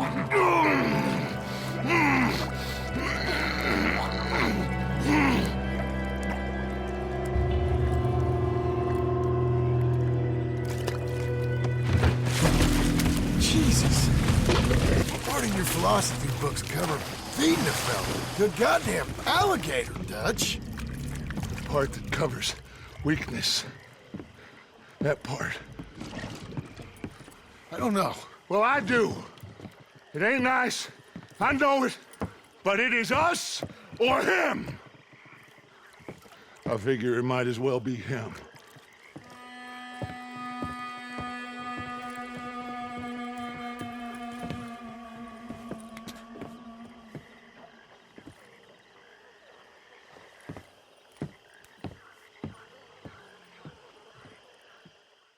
In this moment, it shows you all of the loyalty that Dutch has from his gang. Not only this, but it also shows you the first proper death of any impact that you're going to witness in this story. I'll go more into depth into why he ends up killing Bronte in the manner he does anyway later on once we get to Dutch's portion of this video. Everyone around him seems shocked, but Bronte is dead now and that's all that matters. You'll end up meeting up with Trelawney where you'll be suited and booted to go rob a boat, where you're basically just cheating at poker just to bait out the gambling addicts so that you can get as much of the most expensive things in this place. You'll be taken up to go get a watch. Once you're upstairs, you'll start to rob the place. This has to be one of my favorite missions in this game. It's just really unique and there's nothing really in this game that's kind of similar to this, or at least that I experienced anyway. You'll end up fighting your way out and end up on the shore. This bit did confuse me a little bit because I don't understand how, you know, all of the dollars that they stole and, you know, for example, stealing a watch and it going submerged underwater, especially for the time. You know, I don't really understand how everything they stole kind of ended up fine. After this, you end up meeting a man who seems to be the leader of one of the native groups, Rain's Fall. After which, you end up meeting up with Eagle Flies and head over to an oil factory to get some papers. After which you're going to head back to the camp where you're going to be hitting the bank. Just before hitting the bank, John will also be fairly hesitant, but it will just end up getting written off right away. You'll arrive at the bank, Hosea will cause a distraction on the other side of the city, and Arthur will get his first little cough, to be honest, that I properly noticed.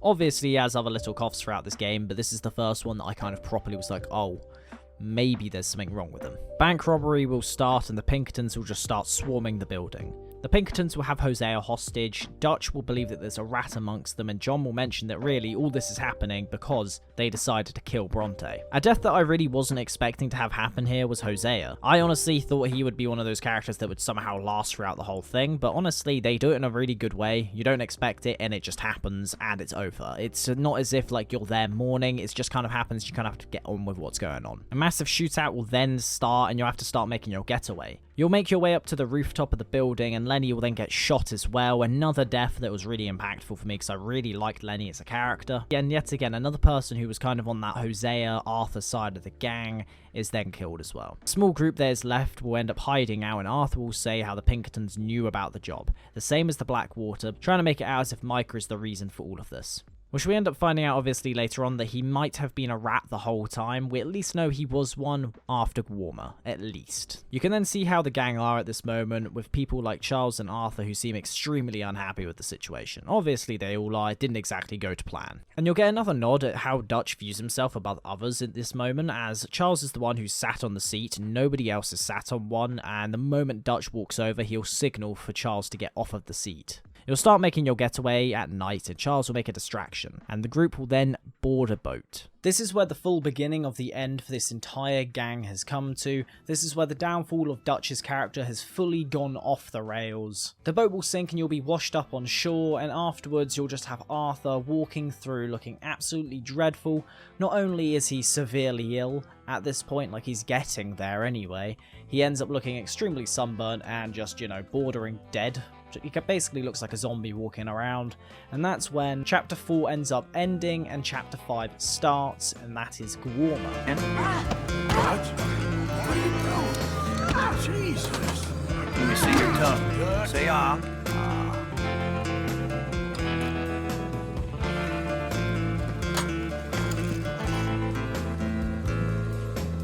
This chapter is one that many in the community of Red Dead 2 don't believe should have been in the game, or at least they have the idea that you could just remove this chapter and everything would have turned out the same. But honestly, I think that is completely incorrect. One thing that's really good about this chapter anyway, besides the fact that it adds on more story and layers to Dutch's character and Arthur's view of Dutch, you also end up getting a little bit more of a different style to what you were already getting, where it's just the constant change of camps when things are going wrong all the time. Now, besides the fact of Dutch's character getting more developed throughout this chapter and Arthur's view of Dutch changing throughout this character and you as the player viewing Dutch differently, this chapter also did something different in the sense of it changed the pace of the game slightly. It allowed the game to be a little bit more slower, and in a way this game is already slow as it is. But what it did really well is that you're not just constantly doing the we're going to new place here, doing a few quests and we end up getting a heist and so on, it fails and repeat. You're at least getting something somewhat good in the moments of bad, which is really great in this chapter. You'll end up realizing, especially in chapter 5, how much Dutch's character has changed. He has fallen from grace massively, at least in the eyes of many in the camp as well. You see him go from this complete monster that he would have despised, he ends up killing people out of just cold blood for no reason, which is completely against his character morals from earlier in the game. This chapter really shows you and highlights to you the difference in Dutch's character, and it's going to become more and more apparent from here on out. You'll find the group and all of you will end up looking worse for wear. However, you'll all end up getting ambushed by a group of Spanish soldiers. They will get chained up and they'll be walking around the beach. Everyone will be getting ambushed by everyone for some reason on this place. All the local freedom fighters end up ambushing this group of people who are ambushing us a moment ago. You end up escaping with a man called Hercule Fontaine. I believe that's how you pronounce it. May have butchered the name. You'll get sleep darted, however, very shortly after and wake up being tortured in a camp. You'll make an escape and the man running the group, who is also trying to flee this area, will have a boat set up for you to get back to America. After meeting up with Dutch, you'll be heading off to try and save Javier. However, just before doing so, you're going to be led through a cave that ends up showing you some more about Dutch's personality and how much it has changed. He'll just kill this woman in a brutal manner and in a fashion that's completely outside of his character. As he does so, Arthur will start questioning him as he is also still killing the woman. You'll make your way through the camp just to get Javier out of there, and then you'll also get a mission that kind of felt weird to have in there where you're kind of defending a base from attack. I don't know if it was just me, it was one of those missions for me that kind of just felt randomly in place. I don't know why, I just feel like these runaways wouldn't be, literally fighting an army. But that's just me. Maybe it's just because that's what they do in gaming every now and again. It's the only mission in this game that I felt like was out of place. But I get why it was in there to kind of give a little bit of a change in what was going on. You'll sink the boat that was attacking you, and the captain of the boat that was taking you back to America has now been taken hostage, so you've got to go save him as well. Once you've got to where the captain is being taken hostage, you'll have a moment where Arthur and Dutch are both in a standoff against these other two soldiers. However, you'll flick up a rifle to the captain and then you'll end up getting your way out of there. One thing that I did find really interesting at this moment is that Micha will tell Dutch again that they should go back to Blackwater for the money and just disappear. Dutch will tell him that the law won't be expecting them to head back to the same place that they just fled from, which is a different reasoning than just going back there to get everyone out like they mentioned beforehand. However, I thought I'd just mention that because it kind of feels like obviously you can see the starting change of his character where he's not going back necessarily to get everyone out there. He'll claim he is, but really he's only going back there to make money in a place that he knows how to make money, so that he can then escape and he can be safe. You'll end up back on mainland and end up stealing a horse and make your way to Shady Belle once again. During this ride to the house, you also get some moments of the music in this game that you don't really get to appreciate too often, but when it does happen, you can appreciate it a lot more. I feel like these moments were definitely put in place to make the player think about everything that's happened leading up to these moments, as it seems to only happen every 4 to 6 hours in this game, and it kind of gives you an idea in time to reflect on what's just been happening. Once you're back at the old camp, you end up finding a letter from Zadie that gives you an idea, however it's encrypted. Just before that though, the Pinkertons have arrived and they're searching the area because they keep on going back there just to see if anyone turns up. They're expecting them to come back. Once you make it back to the gang, you'll find out that Zadie has in fact been leading the group since Dutch had disappeared. Very soon after that, Dutch will appear, and shortly after that as well, Bill will appear, who is just throwing a tantrum about nobody finding him before everyone else found them. Dutch will give one of his little speeches to try and rally the group around him, and then the Pinkertons will show up once again. I feel like this was meant to make you think that Bill had brought the Pinkertons to them, I don't know personally if I think that was necessarily the case, or if it was because Micha basically started working from them right from then, but I also feel like it was kind of all just a bit too soon after one another. Also, another fun fact that I found out about this mission is that right after this is when you actually start to see Arthur's eyes starting to swell up because of the tuberculosis. Shortly after using the cannon to then kill all of the Pinkertons around you, you'll get another really bad cough from Arthur. But they all kind of write off this coughing as not much more than just him just having a little bit of a moment. And you start really seeing Dutch struggle for the first time with leading the group and having a plan of where to go and what to do. I think it's a mixture of stress of leading the group, the loyalty dropping of the group, and as well as that, Micha causing him to basically change how he is as a character throughout this entire time. Not to mention the fact that obviously he's starting to not trust Arthur as much, and that he lost Hosea. You end up riding to Saint Denis to meet up with Zadie, but just beforehand Arthur will fall off his horse coughing.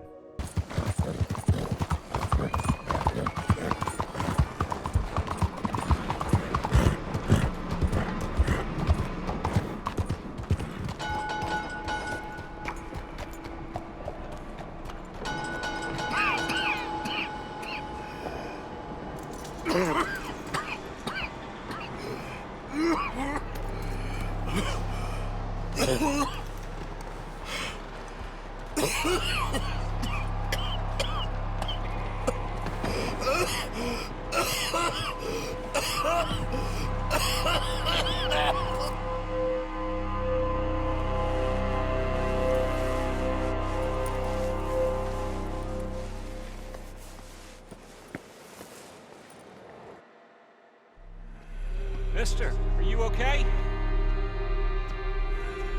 Mister, are you okay? Are you okay, mister? Mister, you don't look so good. Let's get you to a doctor.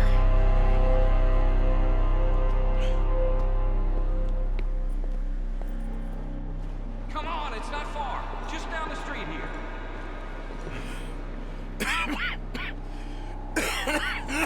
Give me a minute. Give me a minute. I'll be fine in a minute. There.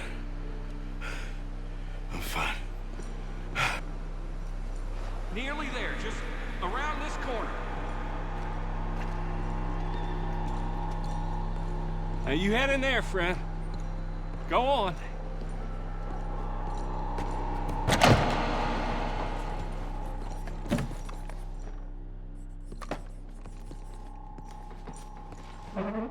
Can I help you? I need a doctor. Oh, just 1 second, sir. Come in, pal. Come in.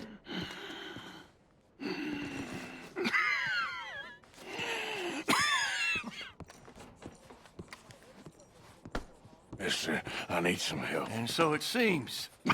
And that's Dr. Mister to you?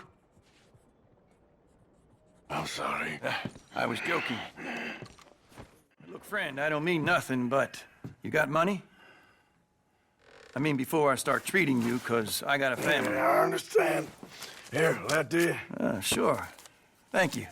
Now, what's wrong? I mean, what appear to be the symptoms? Well, I think you've heard them. I'm coughing. Is there any blood? Sometimes. Okay, now here. Breathe. Again.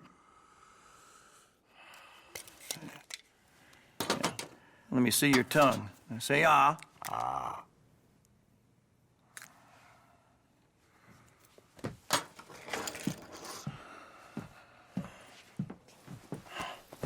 What is it? It's not good news. I guess that. You got tuberculosis. Really sorry for you, son. It's a hell of a thing. What do you mean? You're real sick. It's a progressive disease, and you'll be... Now, the best thing is rest, and getting somewhere warm and dry and taking it easy. Now, is that possible? Sure, I can just take my winters in my country club in California. No, it's not possible. Well, like I said, I'm real sorry. Yeah, well... Yeah, wait. Let me get you a little bit more energy today.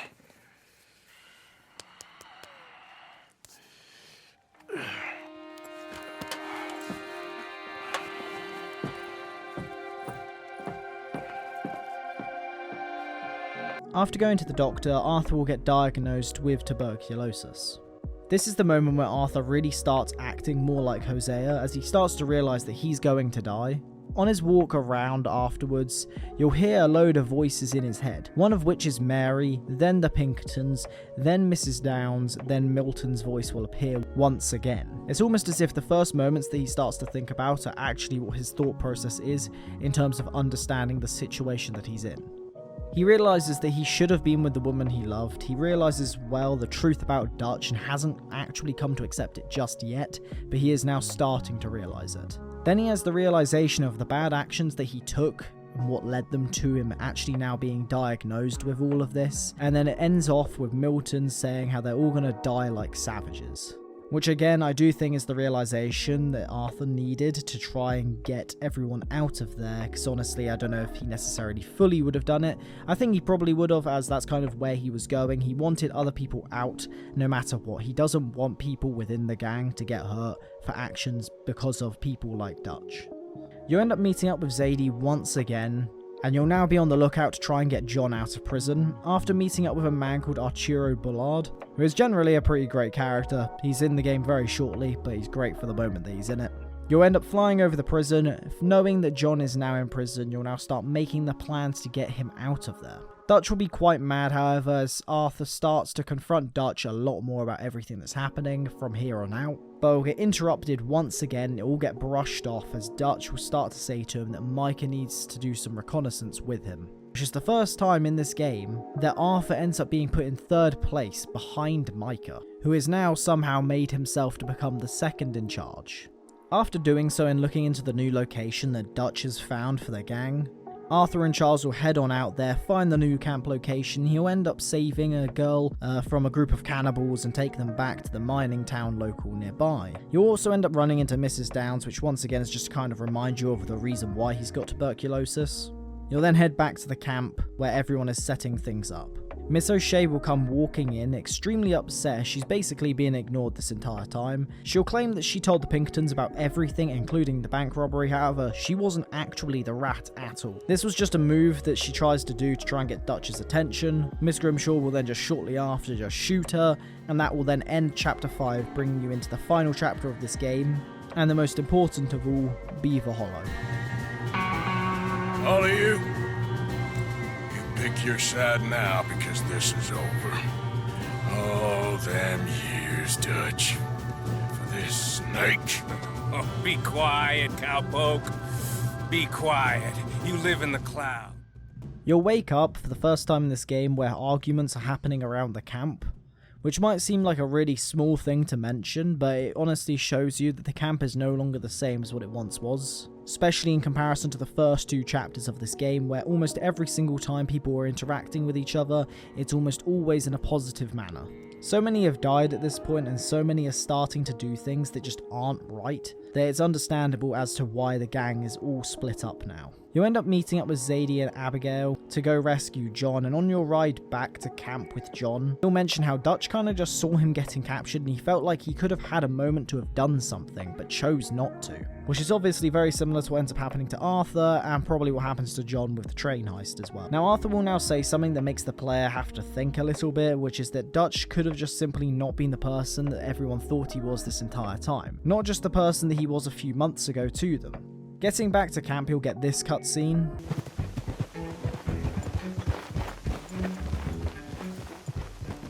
You brought him back to me. We told you we would. John! What are you doing here? It's good to see you too, partner. I meant I hadn't sent for you yet. I will. But I said that. Yeah, I know what you said. I felt different. Is that so? Yes. And when Spring and John brings the law down on all of us, what then, Arthur? Well, I guess we'll have another fight on our hands. Loyalty, Arthur. It ain't. I had a goddamn plan! John. You are my brother. You are my son. I was coming for you. They was talking of hanging me, Dutch. They was talking. They was talking. And now they may come and hang us all.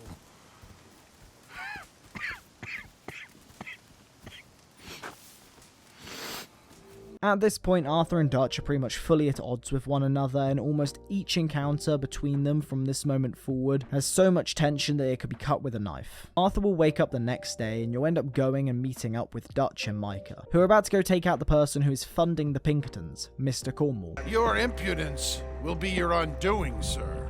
I'm undone already. Even my best friend here, he thinks I'm crazy. And like this poor fellow you are talking to, my feelings are hurt. You robbed me, sir. And you robbed him. Funny world. You show a criminal's grasp of sophistry, sir. I did no such thing. You kill. I kill. You rob. I rob. Only difference I can see is I choose whom I kill and rob, and you destroy everything in your path. I've heard just about enough. I'll tell you what.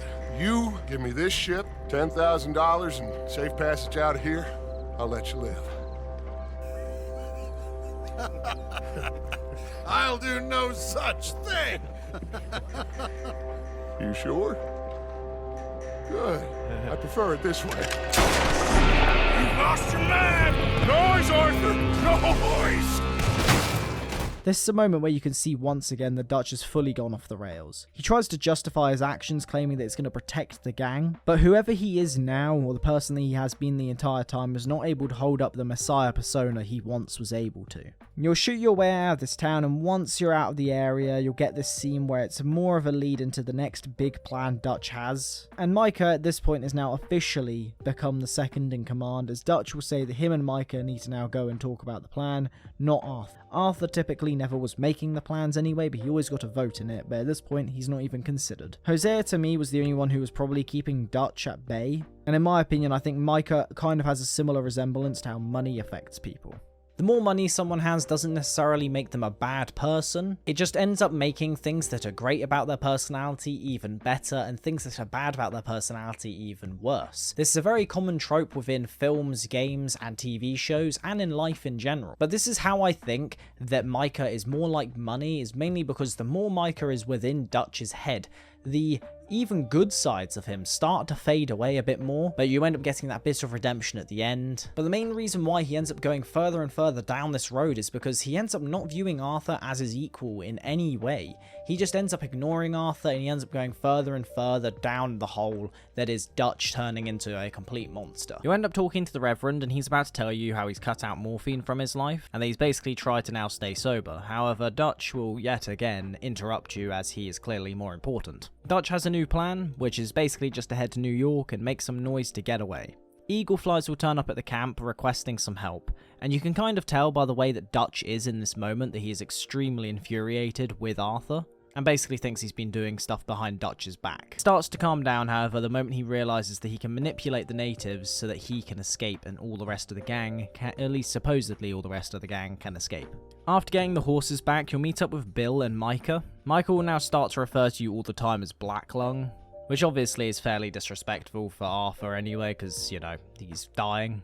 They're both fully at odds with one another now, and there's not really much stopping them from killing each other, besides the fact that Arthur has hope that Dutch might change. Bill will step in the moment he realizes that Micha's being extremely disrespectful towards Arthur, and they're about to start escalating things. And then after stealing everything that you need, Micha will talk to Arthur in a way that is very much trying to mimic the way Dutch talks, but in a more vile tone instead, basically showing you how Micha now does view himself as pretty much the leader of the camp, if not just very close in second place. At this point of the story, everyone probably wishes the same as I did, that we could just kill Micha. However, we can't. This story is a story about manipulation from beginning to end. Dutch's manipulation of everyone and Micha's manipulation of Dutch. You'll ride with Rainfalls and Captain Monroe, who is basically trying to stop the natives from their land being stolen from them, but is extremely struggling to actually get anywhere with the American government. He'll ride off and you and Rainfalls will go through the hills. Arthur is now truly starting to see some sense with everything that's happening, and is now starting to realise the type of person Dutch is, at least at this point. What I love about this game is how you feel so connected with Arthur and how he feels throughout this entire game. You can understand why he does the things he does, and you can kind of understand why he thinks the way he thinks as well. Throughout the whole game, you just kind of end up connecting with Arthur, and both of you kind of feel like you're both in one in the same. The Americans have now destroyed the entire area around this place, but it was a ceremonial ground, so they were trying to do it to provoke the natives. You'll go and retrieve a pipe for the Rainfalls, which is basically just again, it's a ceremonial item, and I think Rainfalls acts as like the closest form of wisdom Arthur has since he lost Hosea. I would have found weak and pathetic. Now I see as wise and thoughtful and sensible. I would love to help him, or at least stop Dutch pushing his son to do something real stupid. You'll now meet up with John, and both of you have no understanding of what type of person Dutch is anymore. This is the first time that Arthur admits to himself and others that everything that's been going on since and the gang is just done at this point. The gang will no longer be anything and is no more. He wants John to run away and just leave, get out the rest of his family, just because there's nothing left for them anymore. Loyalty is something that they talk about in this mission, and it's kind of like the main frame of this mission. Arthur realizes that loyalty does go a little bit too far at times, and at this point Arthur is becoming a lot more wiser than what he was, let's say, 20 hours before this moment. And honestly, this mission is very important. You see that both of these main characters understanding that both of them are loyal to a man that isn't loyal to them. You'll meet up with Dutch and Zadie in Saint Denis as they're about to witness the hanging of Colm O'Driscoll, and they want to ensure that he is dead. So basically, that's what you're going to be doing in this mission. This mission kind of irritated me a little bit with Zadie's character. It's just the fact that she kind of goes a bit insane. Like, I understand that she wants to take revenge and everything like that, but it's the definition of she doesn't care about anyone else's life at this point. She was just doing it out of pure revenge and doesn't care about the situation. She basically just kills the guy and expects everyone to just kind of join in and help her survive. Her reaction just irritated me. It was like one where you've got the guy dead now. You don't need to kill the rest of them. Like, yes, they're all part of the same gang, but it gets told time and time again that Colm had no care for his gang at all, so why would they matter? Like, even if you consider that at the beginning of this mission they talk about how they all need to keep their cool and basically not to act like this is a revenge mission, which Arthur will end up actually kind of mentioning that Dutch doesn't even know how to keep his cool anymore. It wasn't Zadie I was expecting to see lose their cool at this moment. I was expecting it to be Dutch more than anything. You'll end up on the rooftop, witness the hanging. Zadie and Dutch will end up having to take down some men at the bottom, whilst you're sniping all the rest of Colm O'Driscoll's men who are left standing. You'll get out of Saint Denis and you'll head back to the camp where Mary has sent you another letter. Inside is a ring, and they're basically accepting that they can never really be together at all anymore. After this, you'll go meet up with Eagleflies and Dutch, and you'll end up trying to trap the army. It doesn't work out, and you end up getting a moment in this game where Dutch is being genuinely honest for once. He'll say, "Ask my friend here. My whole life I've tried fighting change. It's a waste. I see that now. It's a waste." And then the two of you end up jumping off the river. During this moment, this is actually Dutch telling the truth for a change. He realizes that what he is no longer acceptable in today's society, and that now he either has to continue and lie to people, or on the other hand, he could change. But does he? Well, no, he doesn't. We can blatantly see this by the rest of the game anyway. And to be honest, this moment on screen now, where Arthur is in the river and Dutch then catches hold of him, I'm kind of surprised that Dutch decided to even keep him alive. I was honestly fully expecting him just to let Arthur go and Arthur just to continue down the stream, and then the revenge of killing Dutch maybe would start to kick in or something. But luckily, that didn't happen. Dutch will tell Arthur to just have some faith in him, like he does throughout the entire game. At this moment as well, since the very beginning of the game, this was the first time that I've hit high honor. So I was now actually going to start possibly getting the good ending. Obviously, at this point, I didn't even know that the endings were massively different. I had no clue. Bill will approach you thinking that Marston is a rat, but you will go and talk to Zadie instead, and afterwards, she basically wants you to go and join her in taking out the rest of the O'Driscolls. And at this point, she basically says that she can't trust anyone else besides Arthur. Mrs. Adler? You okay? Peachy? You sure? No, I ain't sure. You still working? Is anybody still working? Whole goddamn place full of people bickering, fighting and lying. It makes me real sad. I know. I need someone to ride with me. Do what? Finish off them O'Driscolls. I hear the last of them is holed up at Hanging Dog Ranch. I don't have it in me no more. I saw Colm swing. I just don't care. I was a married woman. You know what they did to me. And to my husband? But you're the only one of these fools that I trust. I've got to do this.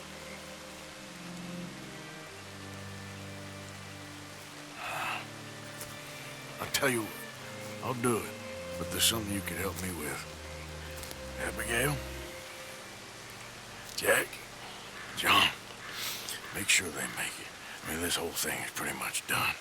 But when the time comes... Or how do you mean? When the time comes, you help them. What do you mean? I mean it. Help them escape. When I... You know, you and me... We're more ghosts than people. But them... They could... I know. Of course I will. Thank you, Arthur. This is just showing how much Arthur is basically done with the gang at this point and his own life, really. He says that he'll do something, and I'm guessing that something is confronting Dutch, and he knows that the moment he does that, everything will explode and everything will be over. You'll go upstairs and you'll see Zadie killing a man, and she's now just completely covered in blood. She'll say to Arthur that he is basically the best man that she's ever known besides her husband, and this is generally part of like the chemistry between these two characters, which is why so many people thought that something would end up happening between them this entire game. Even the voice actors talk about this and how they genuinely believed that they would have something going on, or at least they believed that there was some underlying thing. You'll meet up with Captain Monroe to help him out with these medicine supplies. And honestly, if you pay attention to Arthur's face in all of these cutscenes, especially at this point of the game, his face is not looking good at all. You could tell that he is like on his way out. And to be honest, you don't really realize it until you look back of how Arthur looks at the beginning of the game, or if you go to replay the game and you see how much his face changes. Like, I always feel like you could tell he looks ill, but I couldn't ever remember specifically how he looked, and do it over such a long period of time that they're able to get away with it being really genuine and unique. You end up back at camp and Trelawney is trying to leave, and at first you can kind of see that Arthur is very hesitant, kind of, you know, calling him a little bit of like basically a weak person in general, but he starts to realize that obviously he's very well aware that it's over and that he needs them all to go. And this is pretty much when the camp is really starting to fall apart, everyone is leaving, and it's just kind of one after the other at this point. Charles will come through with rainfalls, as he needs Charles and Arthur's help to broker a peace treaty between the Americans and the natives. Whilst at the meeting though, Arthur's cough keeps on getting worse and worse to the point where he ends up being moved away from the meeting. And whilst just sat there, you'll overhear one of the guards talking about how they're planning to disgrace Monroe, so that they can basically get rid of him out of the army and then they have a justified reason to kill all the natives. You have to take one of them hostage to then get Monroe out of there, as he's one of the only really good men in this game, like properly. He doesn't really have anything that's morally against him in any way. Like, yes, you could probably argue that there's some characters in the game that do, but a lot of them seem to also be very trigger happy versus Monroe. Arthur will give him some money and try to allow him to escape. Arthur's cough is extremely worse now, and he ends up seeing Swanson at the same station as they've just dropped off Captain Monroe. And again, same as Trelawney, he seems kind of at odds with the Reverend at the beginning. However, he knows that he's actually right for the reason why he wants to leave. And not only that, you also get this moment between him and Swanson where one, Swanson's character arc gets put through, but also you get a lot of light into how Arthur is as a character as well. It's not just a basic kind of speech where they're talking to each other and like talking about how all the experience of their past and everything like that. It's actual very good character development between both of them.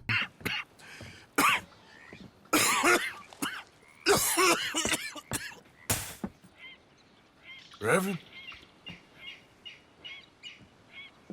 Reverend, what are you doing here? I'm leaving. Running away? I suppose so, yes. I'm running away. I tried to make Dutch see sense, but He's very strange recently. And the women? Little Jack? You leaving them? I told them to run. I asked them to come with me, but they wouldn't. I'm changed. I'm a changed man, Arthur. I can't die for a bunch of nonsense sprouted by a fool.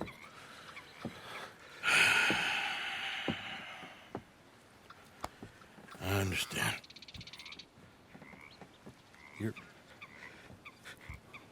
You're not a good man, Arthur, but you're not all bad either. Everything will be...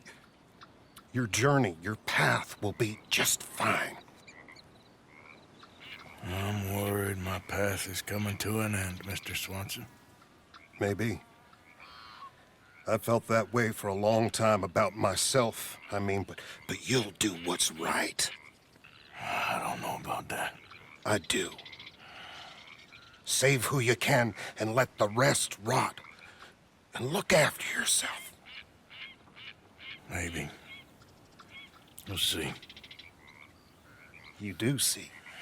You just can't quite admit it to yourself. All aboard! Be well, Reverend. All aboard! You too, Arthur? Sure. Good luck out there.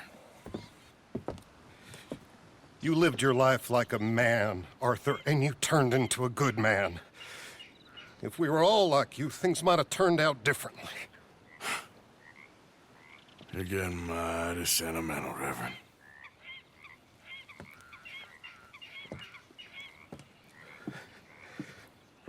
This cutscene to me is one of the best in this entire game. It tells you everything you need to know about Dutch's character, Arthur's character, and everyone else in this gang. It's all done in a very calm manner in comparison to many other games that would have it all explode and people yelling at each other, or shows doing the same, or anything like that.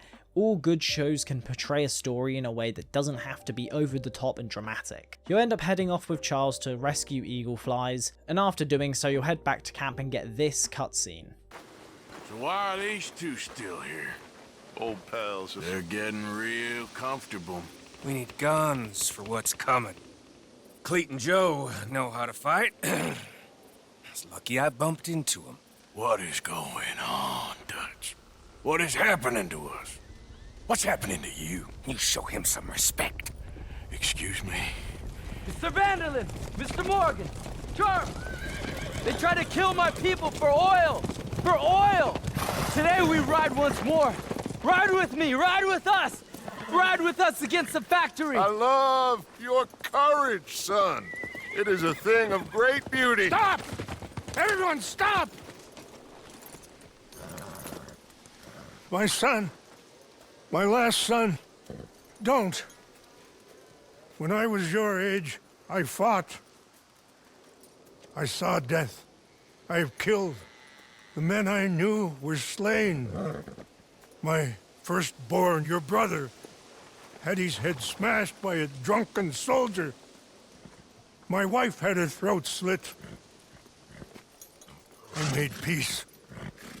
I knew not to trust, yet I had no choice. Maybe you were right.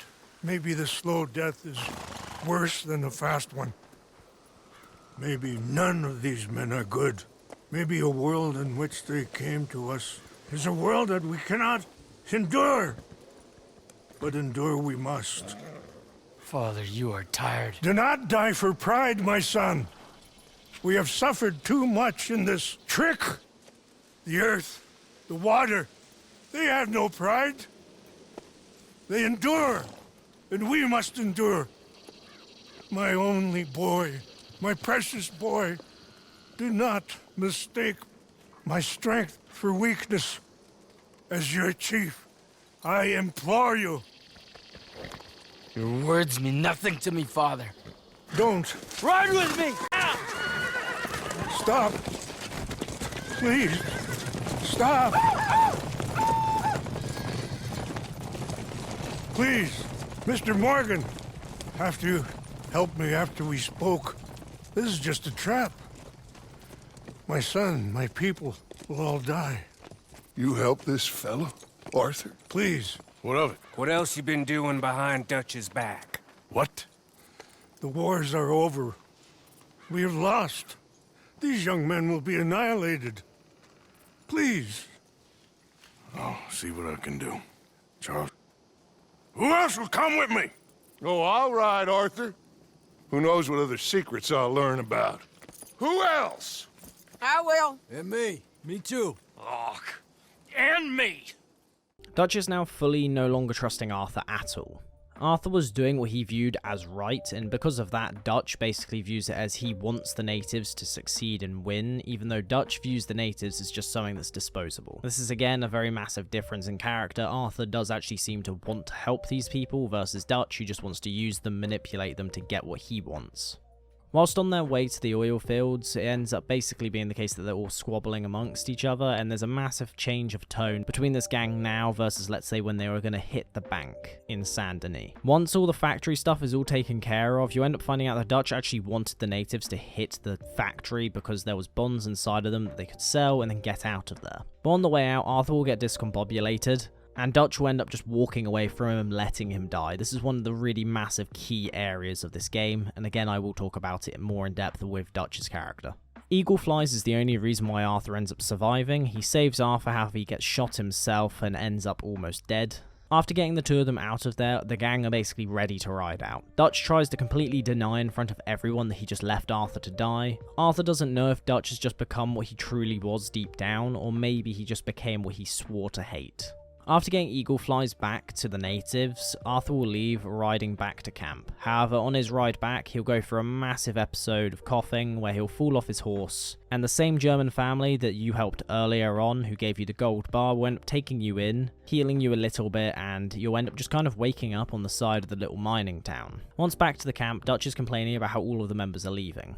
Arthur will try and fight for the women and Jack, for example, to get out of there, but Dutch is completely trying to manipulate him yet again. He ends up insisting that John and his family can get out of there, which Dutch seems extremely unhappy with the word insist at this point. Arthur and John will end up going to get the dynamite, which on this ride, they're talking about the way to get John and the family out of there. Arthur is very well aware that this is their last job. This is not going any further. Once this train robbery is done, there's nothing else. And you can see the level of respect that both of these people have for one another now, and the level of respect John shows Arthur is just kind of really heartwarming, as just seeing these characters develop from the beginning to now. Once you're in Saint Denis, the whole group of you will end up having to chase the train, as it didn't end up stopping like Dutch thought it would. Once you're on board, you end up destroying the train as you do, and John ends up getting shot straight off the train, and Dutch will claim that he's going to go back for him. The whole group of them ends up going back for him, which makes no sense, but they end up doing so anyway. And once they get all the money off of the train, you'll see the train fall directly off the bridge that you've just blown up earlier with John.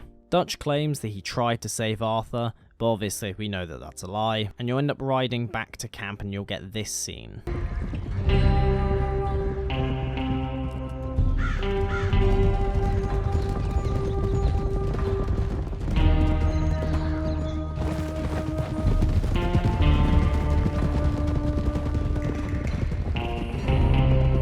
They came and took Abigail. I saved Jack.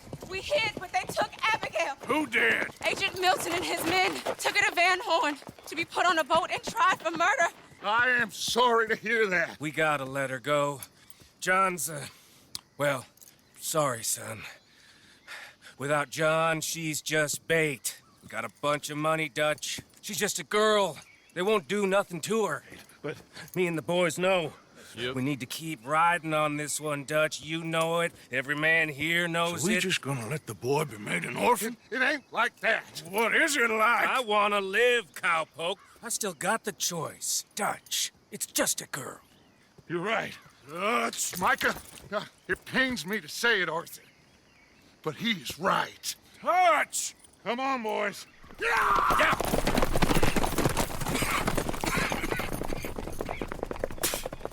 Well, I guess that's that then. All them goddamn years. Come on, Arthur. Let's go get her. You and me is all we need. Miss Tilly. Here. Take this. You take this money, too. Take Jack, and you wait at Copperhead Landing for Abigail and Mrs. Adler. Thank you, Arthur. You're a good girl. You live a good life now, you hear? All right, Arthur. I'll miss... Me too, sweetheart. Me too. Jack, come here. Be brave, son. I'm gonna go get your mama. Mrs. Adler, ride with me. This scene shows you everything you need to know about Arthur's character and everything that he has become. He won't just leave others behind like he would right at the beginning of the game. He was completely happy with just leaving all the rest of the people who weren't there. But now he actually wants to save someone like Abigail, and then also, as you can see later on, get John out of there. He ends up wanting what's best for everyone, not just the gang itself, but he wants everyone who can't do anything to actually get out and actually have a life. He's able to feel sorrow and sympathy without his Dutch side of his brain coming out, to overturn his entire false idea of like strong masculinity in a way. I feel like that's kind of the two tropes. You've got Hosea's version of masculinity and then Dutch's version of it. Once you got to the place where Abigail is being held, you end up finding Milton inside, who will stop you from being able to really do anything, as obviously you don't have a gun anymore. He'll end up saying that Micha was the rat since they got back from Guarma. I'm not 100% sure if I agree with that, but yeah, I'll talk about that once I get to Micha anyway. Abigail will end up killing Milton, and the whole group will end up heading out of there, and you'll get this amazing scene on your way back. Get them bags packed up quick, Miss Grimshaw. Come on, all of you. Well, we're doing our best. Hurry, we ain't got long. Hurry. We just got plenty of time, Micah. We all need to have a little chat. Black Lung, you're back. Hooray. I just saw Agent Milton, Dutch. Abigail shot him. She's okay. Not that you care too much about that. You rats. All of you. Seems old Micha was pretty close with Milton. What the hell are you talking about, cowpoke? You talked. That's a goddamn lie. Dutch. Dutch, think of the future. Milton told me. And you believe him, Black Lung? You believe him? It all makes sense now. No, it damn well doesn't. Dutch, think. Dutch, be practical now. Dutch! John? You left me! You left me to die! My boy, I didn't have a choice. John, I didn't have a choice. Left me! All of you pick your side now because this is over. Oh, them years, Dutch. For this snake. Oh, be quiet, cowpoke. Be quiet. You live in the clouds. No, you be quiet, Mr. Bell, and put down your gun. There's Pinkertons coming, fast! Now! Who amongst you is with me? And who is betraying me? Well, Javier, think for yourself. He's lying. He's lying! Put your guns down! Now this entire scene gives you an idea into Arthur's mind, who he wants to be, who he has become, and everything that has led up to this point. This is the moment where he has to confront Dutch, and the two sides of Dutch's mind has to play off on one another. The snake Micha, who is the one side of his mind that is the corrupted evil, versus Arthur, who is the closest thing Dutch has to a son. Arthur is the only one there who truly was willing to be with Dutch until the very end, because realistically we all know that if Micha had the chance and if it was his life or Dutch's, he probably would have chosen his. And you can tell how far Dutch has gone at this point because he doesn't even flinch when Micha shoots Miss Grimshaw at all. Realistically, if that happened, I would have thought that they would have automatically turned on Micha. They don't even question it. Once Arthur gets shot off his horse, you'll end up killing the surrounding Pinkertons, and you'll end up getting the choice to choose between the low honor ending of the game or the high honor ending of the game. I didn't get the moment for some reason where Arthur speaks to his horse when it's dying and so on. Don't know why. I don't know if it's just the case of like where my horse fell or something like that, but I've seen it on YouTube before and it is just a testament to his character. And also it might be because it was not the same horse that I was always on. I don't know. I just didn't get that ending for some reason. I know that I went through about 4 horses in my first ever playthrough. Arthur will end up telling John that he just needs to go and that he's done everything he can. He'll give John his hat, showing you that Arthur Morgan will live on, as long as John Marston lives on as well. At the top of the hill, you'll end up getting this. All right, Arthur, come on, let's go. You go. Keep pushing, Arthur. No, I think I've pushed all I can. Come on. You go. We ain't got time for this, not now. We ain't both gonna make it. Go. Now, I'll hold them off. It would mean a lot to me. Please. There ain't no more time for talk. Go. Arthur. Go to your family. Arthur! Get the hell out of here and be a goddamn man. You're my brother. I know. I know.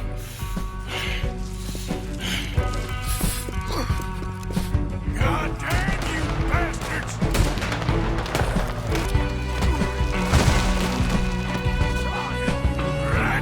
You're right! I'm a survivor, Black Lung! A survivor! That's all there is! Living and dying!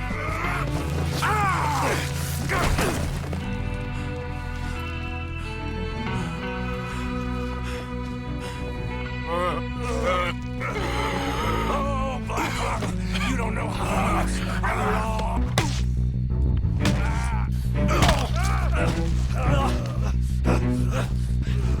All there is, winning and losing.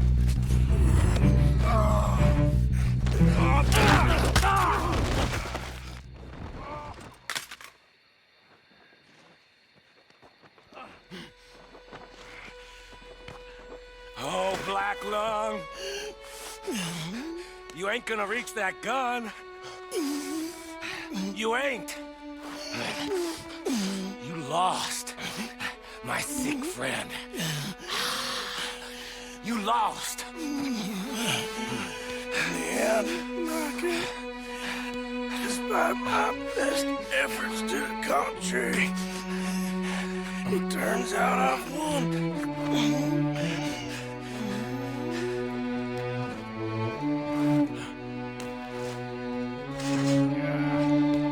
God damn you. It is over. Now, Arthur. It's over. Oh, Dutch. He's right. You know it, and I know it. He's sick. He's dying. He's talking crazy. There! Up there on the ridge! I gave you all I had. I did.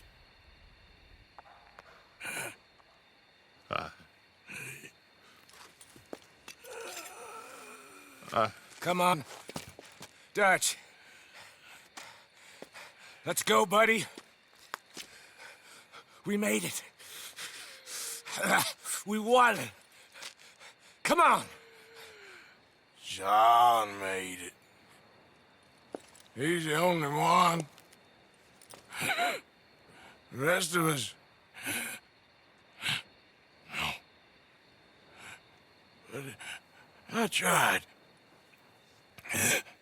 In the end, I did. Come on. Let's go. We can make it.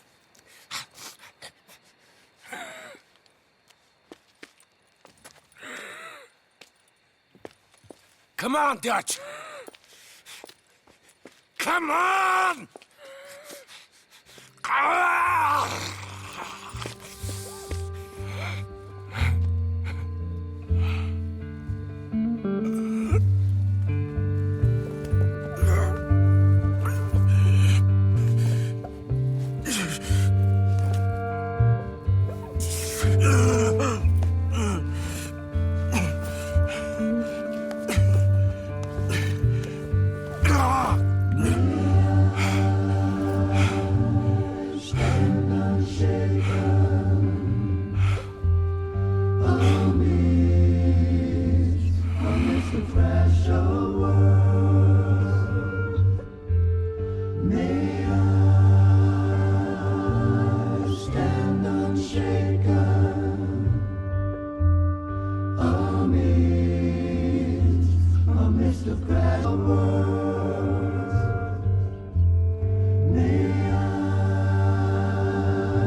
Now this is such a beautiful ending for Arthur as a character, and I feel like this was definitely the true ending of the game. Dutch at the end makes me feel like he's come to the realization of what's actually happened and that Arthur was right, however he has no real other option to really do, so he walks away. Part of the reason why probably that he went on to go kill Micha later on, as he wasn't with Micha the entire time all the way up to the epilogue. And you'll find out in the epilogue that he's there for the same reason that John is there, to kill Micha. Arthur was Dutch's son, and honestly I think this moment in this part of the game is when he realizes that Arthur is in fact telling the truth. And he did everything he could possibly do and gave everything he could to Dutch and gave his entire life basically and devoted himself to him. This moment is honestly something that I don't think many games would have been able to pull off. It's kind of just a Rockstar thing. They're able to make a story that feels real at the same time as something that just feels emotional. Yes, you've got many other companies out there who can make emotion stick out in their games, but in the modern day era of games,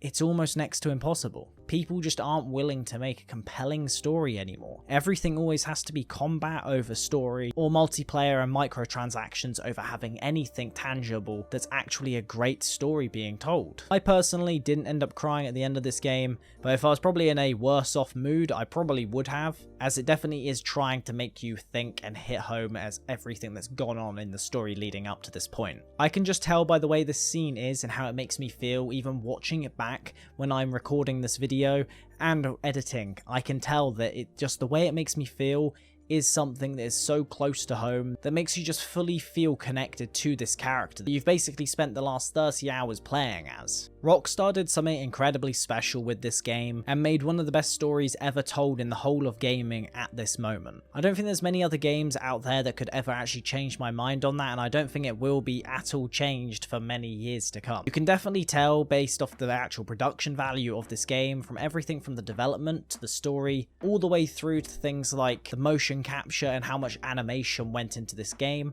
that it is blatantly obvious why this game cost $540 million roughly to make. Now before I talk about the rest of the topics in this video, I'm also going to briefly talk about the epilogue. Personally, I'm not going to really talk about it in depth here because realistically it's not really that much of a change. It's just following John's story, and I don't really think there's much value in it until you get to the end, where you actually get the full ending, I guess, of this game, and that's what I'm just going to briefly talk about now. I do really think that the ending of this game is pretty good. I think that the ending gets sadly extremely undermined by the first game. I love the ending of the game, but the fact that Dutch ends up killing Micha, or at least starting the process of doing so, telling John that he's there for the exact same reason, and he walks away from the money, giving his character a full redemption arc. It just gets undermined by his character in the first game. Which would be amazing if the Dutch that we end up meeting in the first game didn't exist. As Dutch by the time of the first game is back to the same manipulative antics, and Messiah complex actions that take place in this game as well. If you didn't end up playing the Epilog, I would highly recommend it. It is a massive change of pace, but I'd definitely say it's worth watching if you want to actually have a whole rounded view of Arthur's end, and as well as that, an introduction into John's character a little bit more if you haven't played the first game like me, who will now be going and playing the first game. I'll give you a little bit more of a background as well into how John is with these characters and why he is the way he is by the time of the first game. It's a massive change of pace for sure, but if you're wanting to do something and give you a little bit more connection to John's character, then it's definitely worth playing through. And all of the old gang members talking about Arthur as well was something that I really liked, especially because I got the high on ending of the game, so most people just viewed him as a good guy, versus if you have the bad ending, then you get a worse version of Arthur in these moments. It really makes you feel like you've just played a game that has actually been a fully comprehensive story from start to finish. I felt that way for a long time about myself. I mean, but you'll do what's right. I don't know about that. I do. Save who you can and let the rest rot. And look after yourself. Maybe. I bet we'll see. Look what that cost. You know, all that ever mattered to me was loyalty. You just can't quite admit All I it to knew. yourself. That's all I ever believed in. Not anymore, John. Soon, you gotta go. Go. Don't look back. A good man. This is a terminology that gets used and thrown towards Arthur at many moments in this game. He is viewed by a good man by many, but also equally viewed as an evil and vile man by many others as well. However, I do feel like the way I played Arthur is the way that you're meant to play him in a way, which is kind of what would be considered the best route to take, and not just going for like the complete cynical, like I'm gonna kill everyone sort of mentality, or the I'm gonna be the best person ever.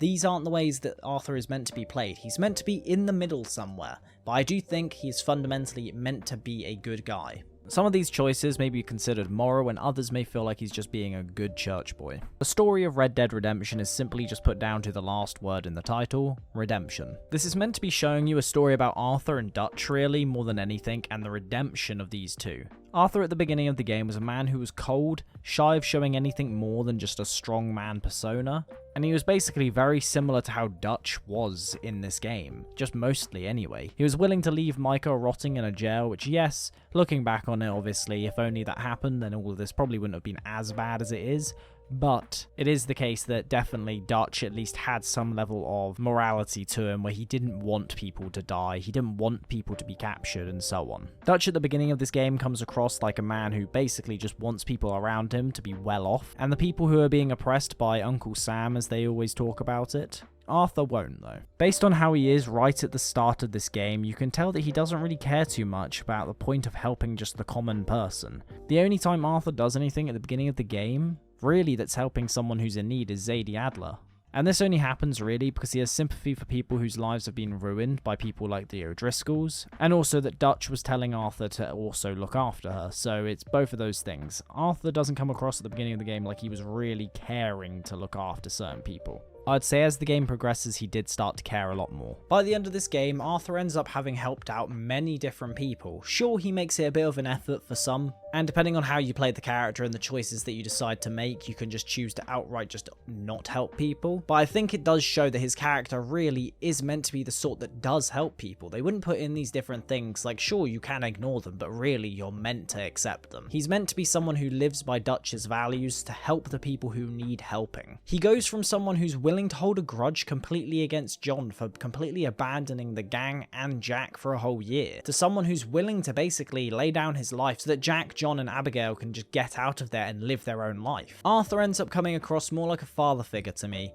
than he does John's brother, as they do refer to each other as that, but there always seems to be this level of maturity that Arthur has over John, yet they are very, very close in age. As I've mentioned many times throughout this entire video, I do think that the High Honor ending of this game is actually the canon ending of this game, and personally, I don't really see any of the others coming close to it, purely because Micha killing Arthur? No, it just, sure, Micha does kind of kill Arthur, like he gets beaten to death and he dies of everything and all these different things adding up. But in reality, I feel like this ending made sense for the redemption side of the game. He ends up getting his redemption and having a beautiful send-off to his character that you've basically spent the last 30 hours with. Arthur is a character that might not be necessarily a good man or a morally correct guy. He is definitely redeemed by the end of the game, depending on your actions throughout as well. And also depends on your view of the ending of the game. If you don't view this ending as the correct ending, then that's up to you. But for me, I feel like the High Honor ending was the right ending, as it's the actual redemption arc of his character. Yes, he's a mass murderer, but he rarely does anything that I would say is considered, or you might consider, the wrong action. He simply is doing bad so that others can get away from what is bad as well. He only stays with the gang during chapter 6, for example, because he wants the women and children to get out of there. He wants John, Abigail and Jack to run so that they can have a life of their own. His character to me was always meant to be trying his best in a world that really best looks cruel. And because of that, I genuinely think that Arthur Morgan, the good man, was the one that we see and hear all the time throughout this game. It's the core of who he is, it's deep down who he really wants to be. He cares for people and needs to save people's lives from people like Dutch. He ended up living the life that Dutch would always preach on about, but Dutch couldn't fulfill himself. Save the ones who need saving, feed the ones who need feeding, and kill the ones who need killing. This philosophy meant that Arthur would actually come across as somewhat of a good and reasonable guy. He helps all the people who actually need helping, he'll feed the people who actually need feeding, and he'll kill anyone who stands in the way of actual progress. This meant that the gang did not kill unnecessarily. It's not really until the Blackwater Massacre that we really hear anything about the gang having changed in any way of their morals. And because of that, that is why I think this game is really the story of the downhill decline of the Van der Linde gang right from the get-go. It's not anything like this where it goes up and then it continues going down. I think the game starts off with it just going downhill with maybe some little attempts to go back up. It's just a slow decline downwards. It's nothing else. It all makes sense now. If I could throw myself in the ground in their stead, I'd do it. Go ahead. Think. Now all of you, all of you, practical now. Get yourselves. Yeah, maybe it's me who's changed, not him. Stay. Stay with me. You shot me. This is a case of mistaken identity. Now, Dutch Van der Linde is definitely one of the main characters of this game. I'd say that he is as much of a main character as Arthur Morgan is, because realistically, without Arthur, there is no Dutch, and without Dutch, there is no Arthur. Or at least in the way that they are portrayed within this story. But before we actually talk about Dutch as a character, I'm going to briefly go over some backstory of his character.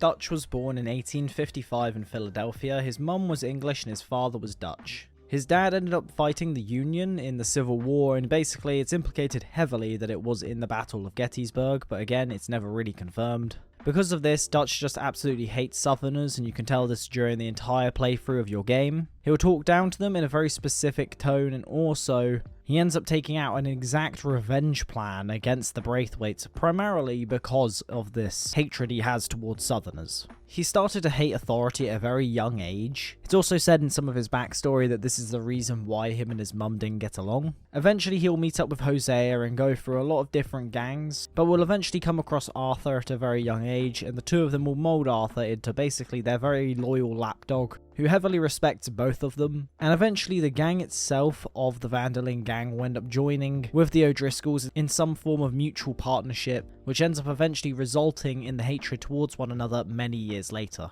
Now, a lot of people would say that Dutch has two main character traits, which the first one is revenge. This is something that you can see a mass amount during this entire game as well, but it's still very early on that we're told that he doesn't really believe in the idea of taking out revenge, as he doesn't view it as a necessarily good way of spending your time. This is something that you can see more during this game than anything else. He kind of goes from being someone who always talks about how there is not enough time to spend taking out revenge on people to actually wanting to start taking revenge out on other people who might not even be in some form of connection to him. Now, for me personally though, I feel like that is more of a held belief by Hosea more than anything, as yes, you can kind of tell by the actions that Dutch takes towards the Braithwaites as revenge for what happens to Dutch's dad, but in reality, I feel like everyone else is on board because of what's happened. Them stealing Jack was an act of war against the gang, so they decided to burn down the house and pull this old woman through the house by her hair instead, which honestly, yes, it may be brutal, but realistically, they were as brutal as them. But the next moment in this game that is fueled fueled by revenge is the murder of Angelo Bronte. Before this happens, him and Hosea will end up arguing about this, but Dutch will just try to claim that all of this is beneficial for the gang, that Bronte ends up dead.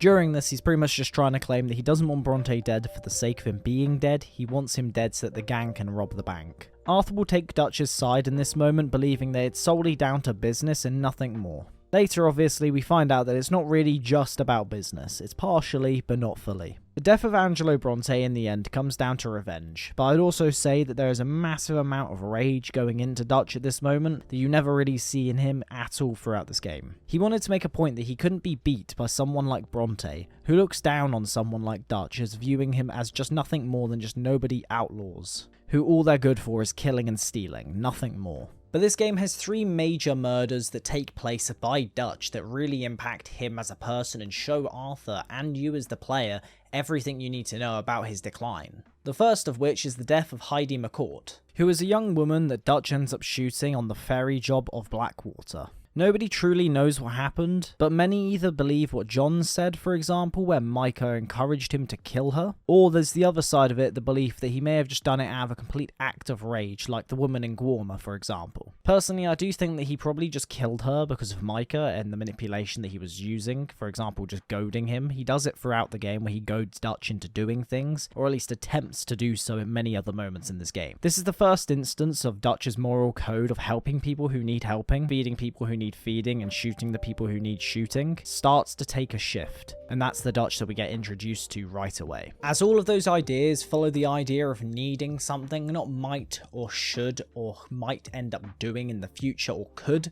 all of these things end up adding up, and it's just how Dutch is as a person. He believes that he's following his own code when he pulls out these murders such as Bronte. Now, the second death in this game that really sticks out is Angelo Bronte. The way that he kills his character, like I mentioned, is purely down to pride. Pride and revenge. Dutch is being played for a fool at this point, as he doesn't realise that Bronte is completely manipulating him. And because of that, he tries to claim that the killing of Bronte was completely just business, but really it was also because he had got played. He says that this killing is part of his philosophy that covers weakness. And he tries to claim that it was either between us or him, for example, which is a blatantly obvious just kind of lie in general. They could have just left Saint-Denis. But no, with the idea that it either has to be us or him, he basically is putting it down to that Dutch believes that he can choose between who has to die, because Dutch believes that he is so much more morally superior than anyone else that really he has the right to choose that. Hosea doesn't really trust anything that's going on anymore, as he's kind of completely lost faith in Dutch. You can also see that Dutch has been able to tell that this has happened, as all the respect that he has towards Hosea is basically all but gone by the time he's almost dead. You can tell this by the way that he just keeps cutting him off, which normally he doesn't do. When he actually respects a character, you can actually tell because he seems to let them talk for longer. And especially in the first 2 to 3 chapters of this game, you see that Hosea can pretty much say anything he wants and rarely gets cut off. It's only when Dutch believes that he is solely the only person with the right view that he cuts him off ever. But this murder shows you that it wasn't just revenge. I think this was a revenge based off of pride. He might like to believe that he does what he does in this moment in the interest of the gang, but really it wasn't. He tries to justify his actions by claiming that it was either us or him, trying to claim that it was either us, the gang itself, or Angelo Bronte. In reality, really it's because he was played for a fool by Angelo Bronte. Not only that, he viewed it as that Bronte was a threat to him, not necessarily the gang. This murder was just complete prideful revenge, the first murder was encouraged manipulation, and the last of which was the rageful brutality, and that's how he deals with the woman in Guarma. This is a pivotal point for Arthur, as he doesn't really know who Dutch is anymore. And really, we do feel the same as Arthur, as we're kind of shown off this version of Dutch that we get used to in the first 2 to even 3 chapters, and he just feels like a completely different man by the time he is killing an old woman for literally no reason, who isn't exactly like she's a threat to them at all. It doesn't really matter if she goes and snitches on them, for example, as they're about to be attacking a military base anyway, and they're very well aware of what's about to take place. It's also not like she's someone who could actually take either one of them on. Like, they're both massive guys who could easily, like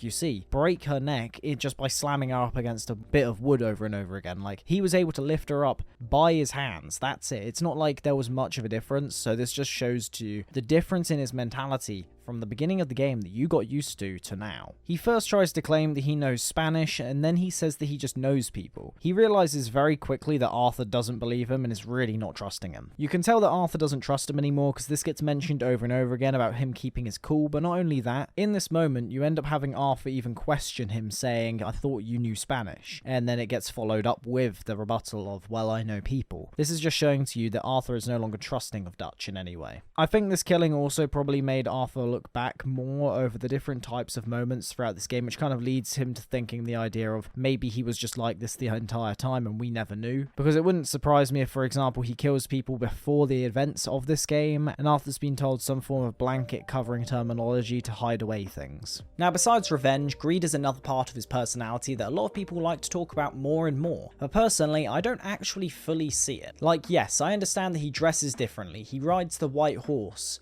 and he has all the money that the gang has been collecting this entire time, but I don't think he cares about the money as much as people think he does. The epilogue's ending shows us that he tells John that he's there for the exact same reason. He doesn't shoot Micha so that he can get away and survive why they're all there. He shoots Micha because really, he realized that he was the rat and he's the reason why the entire gang fell apart. He realized that he got manipulated by this guy and he gave up everything he had because of this guy. Dutch got manipulated into no longer trusting and distrusting the closest person Dutch had to a son. And you can tell that really he wasn't there and he doesn't care about the money as much as people claim, because he ends up just leaving it all there for everyone else to have. The area that I think people don't discuss is his Messiah complex more than anything. I know that people do talk about, for example, that he wants to be blindly followed, but don't really label it in any way. Now, the reason why I'm choosing to say Messiah versus, let's say, something like a God complex is because Dutch doesn't necessarily think of himself above every single person in existence, or at least doesn't at the beginning of the game. But more than anything, he just wants to be followed by a group of people. That's what he wants to have. He just wants to be followed without question.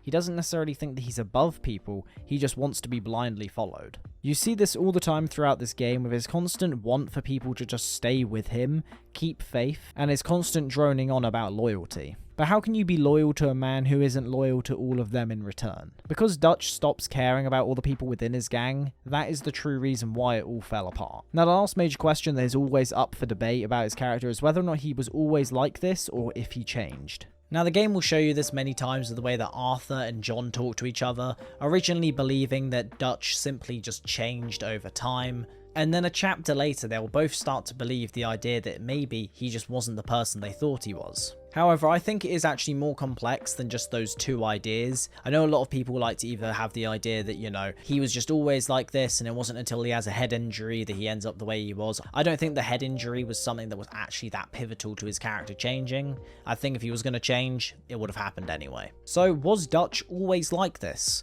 Well, I would definitely say he was always like this down to the root and core of his personality. However, I think the difference is that he masqueraded it to himself and the world around him, so he ended up believing his own fallacy. And that is where the difference lies, is that it's kind of a combination of both. He was always this guy, but he just never realized it either. I don't think his facade was necessarily with ill intent at the beginning of this game.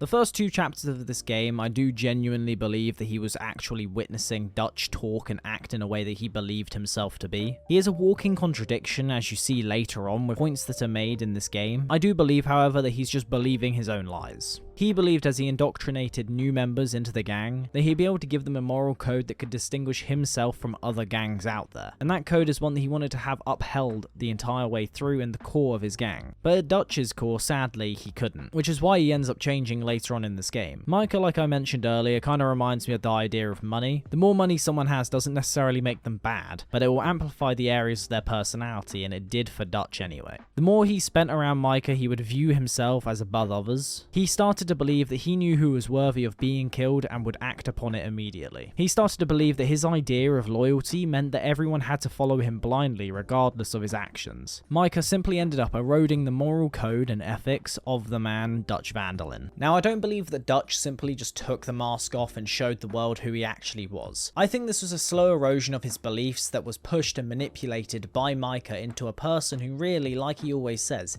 he He is a survivor. He did what he could to get into Dutch's head so that he could survive. I would say that Micha's death at the end of this game was part because of the revenge for Arthur and everything else that went on with the gang throughout the whole of this game, but also because of the same thing that made him want to kill Bronte, his pride. Micha manipulated Dutch so well that Dutch was unaware of it happening. Dutch is a character that led with charisma, and he was always eye-grabbing the moment he came onto the screen. But the way he kept people in line was with massive amounts of gaslighting and other manipulation tactics to keep people in check. And all of this was driven because he just simply wanted to be followed and had a massive messiah complex.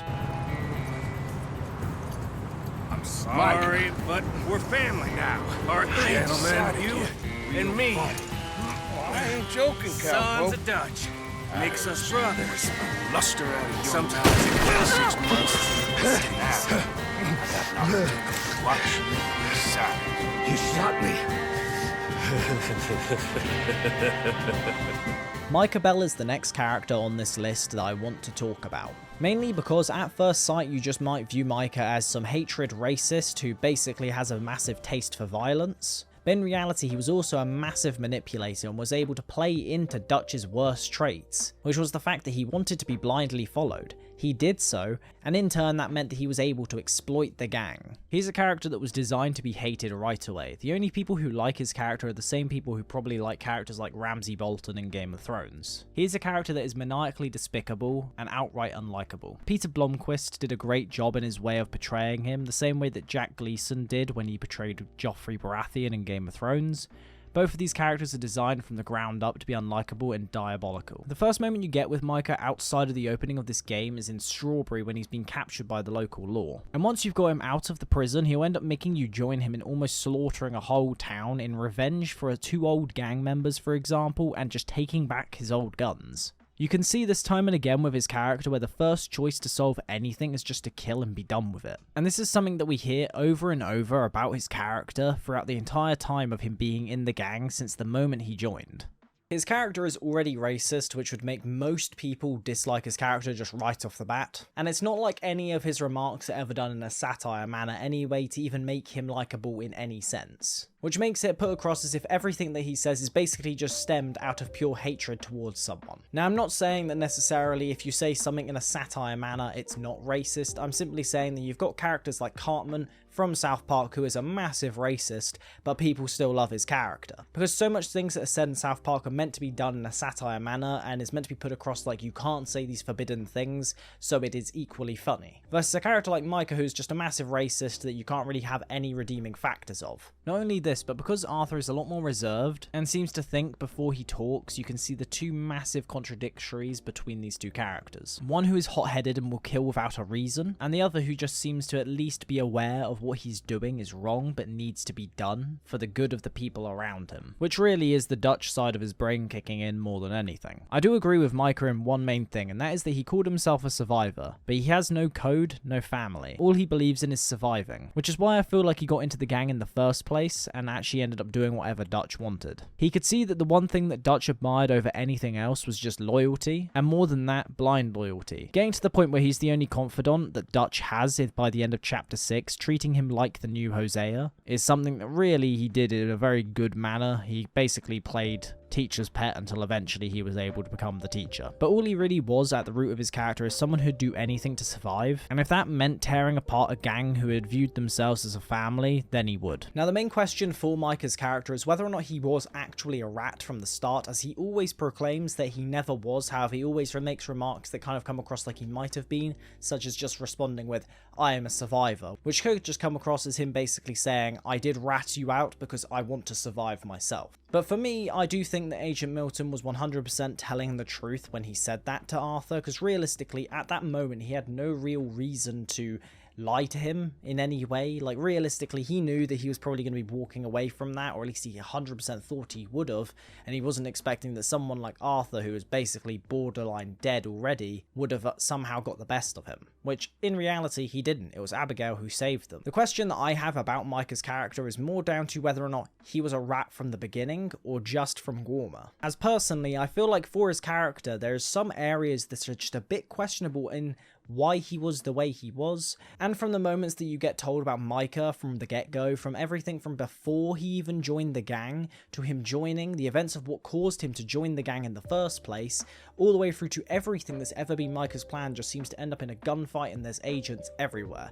Everything just seems to not line up. A lot of his story kind of reminds me of the first Fast and Furious film, where Brian O'Connor is sent to infiltrate a group that are like a gang in many regards and view themselves as a family, and the only reason why they end up becoming part of the group is because they saved the leader from a moment that would have caused massive turmoil for the gang. Now, Micha joining the gang was because he ended up saving Dutch's life, but besides that, there is nobody besides Dutch who actually likes Micha. Personally, I think that Micha probably was a rat from the start, as there is a massive push in the story to make you believe that Micha only started ratting on them from Guarma, obviously because that's what Agent Milton says. And that wouldn't be surprising as well if that was true, because honestly, like Arthur says, the gang were getting sloppy, and they needed to accept that anything that they did would not be left alone. Dutch believed that John was the informant and not Micha, at least when they were in Guarma, that is. I do genuinely think that he values his family and close ones' lives a lot more than maybe other group leaders would. And mainly that would be because of the display of, let's say, loyalty that you get from moments like when he kills Bronte,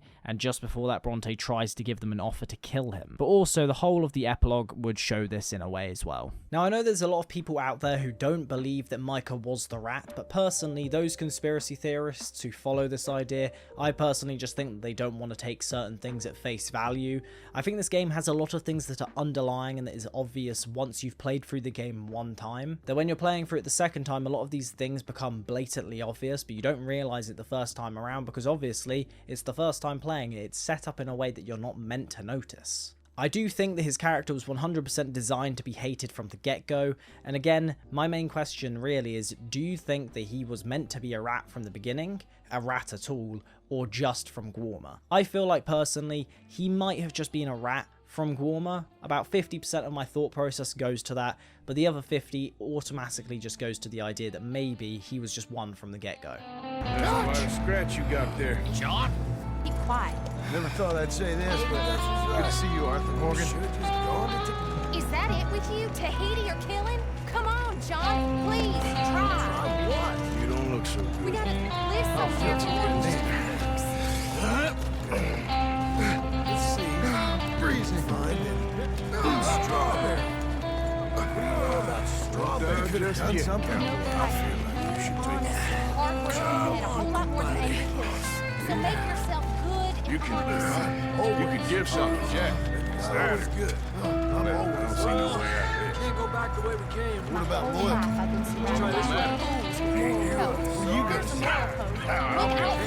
do it. Stop trying to act like some hero. John Marston, the main protagonist of the original game that this game acts as an origin story for, who realistically is actually the main character of this game, but because the story is being told through Arthur's eyes and it mainly centers around Dutch, it might not be John. This serves as an intro to why John is the way he is by the time of the first game, but this story is still Arthur and Dutch's story at heart. Who truly is the main character of this game? Is it Arthur, or is it Dutch, or maybe it is John? Now, I'm being facetious with that statement, as Arthur is blatantly the main character, but John has a massive role that he plays as well. Like I mentioned at the beginning, I haven't really played the first game really at all, but because of YouTube and many of my friends, I was very aware of the ending of the first game and I knew who he was. Because of that, I made sure to keep an extra eye on him throughout my playthrough. In the first 2 chapters, he's nothing more than just fan service, but as the story goes on, he becomes more and more of a main character of this story, and a driving force for Arthur's wants and desires by the end of chapter 6. Now, in the script for this video, I ended up finding a Game Rant article that was trying to claim that John and Micha were pretty much one in the same sort of person, because of them basically going against their former gang members. But are they really?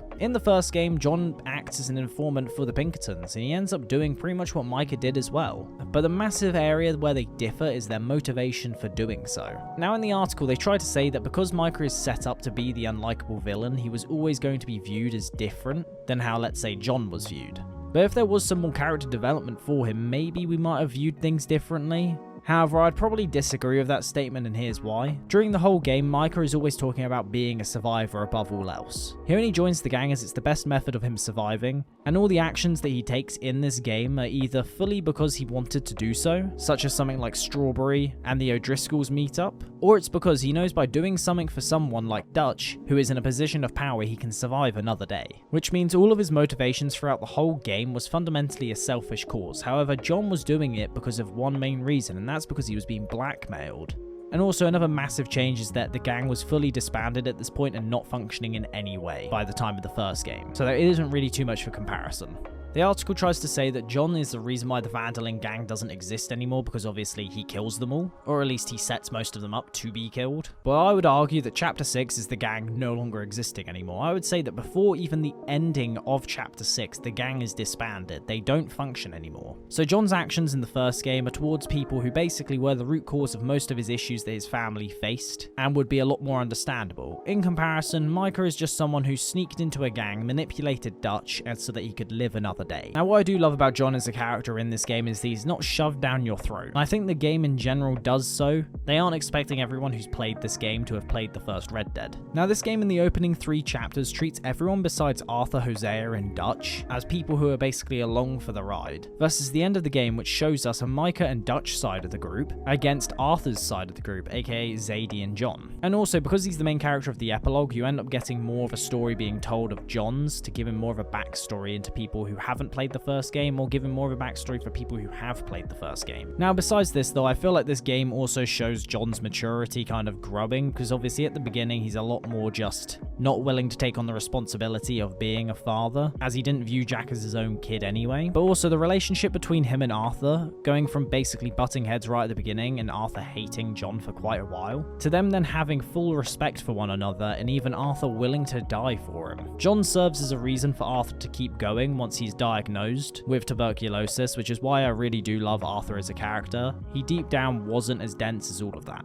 Arthur Morgan, in my opinion, is the best character in the whole of gaming. I know some people might say, what about Ezio from Assassin's Creed, or Joel from The Last of Us, or even Lara Croft from the Tomb Raider franchise, but I don't think that there's any evidence that's actually tangible to prove that Arthur is not better than any other character. Because realistically, most people consider someone like Geralt from Witcher 3 as one of the best characters. But again, he's a character from a book that's already got all of this entire information about him, and realistically, he is a great character, but he doesn't have the soul and just kind of emotional drive that Arthur has behind him, and that you see this redemption arc of this character.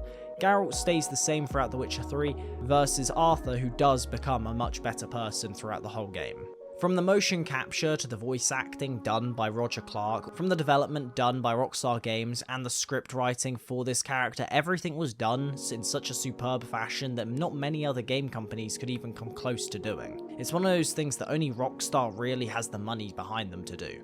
Arthur is meant to be played in a way that is considered the right option, which obviously we could argue semantics of what is considered right and wrong, but I feel like the game tries to really immerse you into the world of the Wild West, that you feel like you're the one making those hard decisions. You aren't just playing a game and controlling the character of Arthur Morgan. You and Arthur are basically one and the same. He's not always a good man or doing what is necessarily good, but he does what he does to try and make other people happy and safe. You already see moments in this game where he's acting and doing something out of a selfish cause. Everything he does is pretty much for the gang, and all the bad actions that he ends up being a part of is because of the gang. He follows Dutch's code to the core root of it, the one that Dutch was always unable to follow himself, especially by the end of the game. Save the ones who need saving, feed the ones who need feeding, and shoot the ones who need shooting. Arthur lives by this code, but not only that, especially after the 3rd chapter of this game, I feel like he tries his best to help out the more disfortunate people, such as the Native Americans. But this does come and go with Arthur. His personality to me has many qualities like Hosea and Dutch, however I feel like he definitely falls more under the category of Hosea. He ends up becoming a lot more wiser and becomes more like Hosea as the game progresses, and he ends up not being anywhere near as deluded as Dutch does. By the end of the game, he is a redeemable character, unlike Dutch. Another way this game makes you love Arthur, and a reason why it made me really like his character and think that he is the best character within gaming, we're seeing everything completely from his perspective, which is really rare, especially in games today. When he gets hinted at things, we also get the same feeling. We don't know what to trust or if we're being told the full story. This game goes from you knowing as much as Arthur is meant to be able to know, being one of the 3 main leads of the gang. But once Hosea dies and Micha steps in as basically the next leader of the gang, you can start to feel the isolation that Arthur feels as well. You can feel his anger and hatred towards someone like Micha, and you can understand why he wants people out of there to actually have a good life and live a happy family. You feel the same way he does, in the way that he wants people out of there before that apple goes rotten. You can see at the same moment as him everything just starting to crumble around you. Everything from Dutch killing Bronte, to him killing the old woman in Guarma, and to you even being left to die by Dutch. And that is a testament to Rockstar on the A-star storytelling. And the actors in this game did an amazing performance, making this game so believable and just amazing in every single way that you could really describe it. It's made in such a beautiful way that is really hard to come by, especially in these games. A quote that I really think sums up Arthur's character perfectly is the letter that he gets from Mary. There's a good man within you, Arthur, but he is wrestling with a giant, and the giant wins. Time and again. Now, to me, this sums up Arthur's character pretty well, as personally I do feel like the giant that it's referring to is really the way he's been brought up. He's got a massive hard shell that comes across because of his criminal lifestyle, but a lot of it is also learned throughout his life. But the good man does win by the end of this game, and that's the redemption of his character. The reason why that quote rings true for Arthur is because you see at many points in this game that he goes out of his way to try and help people. But the side of him that doesn't want to show weakness ends up stepping in at multiple occasions throughout this game where he doesn't feel sympathy for people. He's not a man without flaws, but he's definitely not an evil man. Another area of his character that makes him so likable is that we can all agree that if you look at the story properly, him and the whole gang are all bad guys. But they get away with the same treatment as something like Walter White does in Breaking Bad, who is blatantly an evil character, especially by the end of the show, as he becomes someone that he truly could have been deep down. In a way, it's kind of how Dutch ends up, but because we're seeing everything from Walter's perspective, we end up getting a level of understanding and appreciation for why Walter does what he does. This game shares the same sentiment as Breaking Bad in that regard. Because we're living through Arthur's eyes, we end up seeing the acts that him and the gang commit, which are mainly bad acts. But because we're watching it all from his perspective, we're able to see a more reasonable take on why these acts are being done. And for Arthur, this is very close to true. He is probably the best person besides maybe Charles or Hosea within his gang. He's a good man wrestling with a giant, like it gets quoted many times, and you'll see the quote everywhere for this game. But the giant he is fighting isn't anywhere near as bad as someone, let's say, like Bill, Javier, Micha, or Dutch, who are all willing to do some more despicable things to get themselves out of somewhere and keep them alive. And lastly, one of the areas that really makes his character likable is that he kind of just does what he thinks to be right, or at least, you know, what the player thinks to be right, depending on how the game is perceived. But personally, I do think this game is set up that you're meant to be doing what Arthur would think is right, not necessarily playing it in a low honor acceptance or trying to go for a high honor ending. I think that you're meant to do what is right by the character versus what you might want. For example, you're not really meant to be the fairy godmother character who does everything right, and you're also not meant to be this evil, cynical man. He's a character that rarely does something that he would consider wrong, especially in the missions where you have zero choice of what the outcome is and what you're doing. He's able to distinguish murdering the O'Driscolls with murdering a defenseless woman. Arthur does a lot of bad things, but what makes him somewhat redeemable is that everything that he does doesn't break his own personal code. He knows what's considered too far. He knows that the amount of killing that he's done is bad, but he also knows that he's nowhere near as bad as others like Dutch, who would just kill someone who's completely defenseless.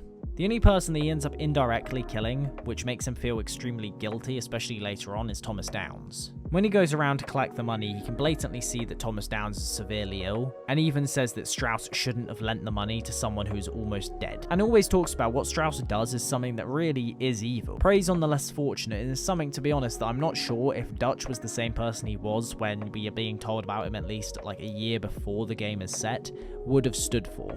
Yes, he's a con man, but I don't feel like Dutch was necessarily a character that was meant to take advantage of the less fortunate, as it does get talked about many times that they were more like a Robin Hood sort of figure, at least to begin with. His character is a fairly complicated character in a few different ways, depending on obviously how he is perceived and how he is played. But I think one thing that does stem true no matter what is what you get throughout the story, which would definitely be considered canon, even though there's no ending to it that's considered canon. But at least throughout the main story, my personal belief is that he's a character that just simply wants what is best for the people around him and just wants the people to get out. He doesn't want people to sink with the ship that is the gang falling down. He wants to get everyone out who could have a better life out of there before anything worse happens, which is really why people love his character so much. without me. No, you makes sense now. Don't know who you're talking to, so let me clue you in. Damn well I am not in danger, Skyler. I am the danger. A guy opens his door and gets shot. You think that of me? Dutch, No. be practical the one who now.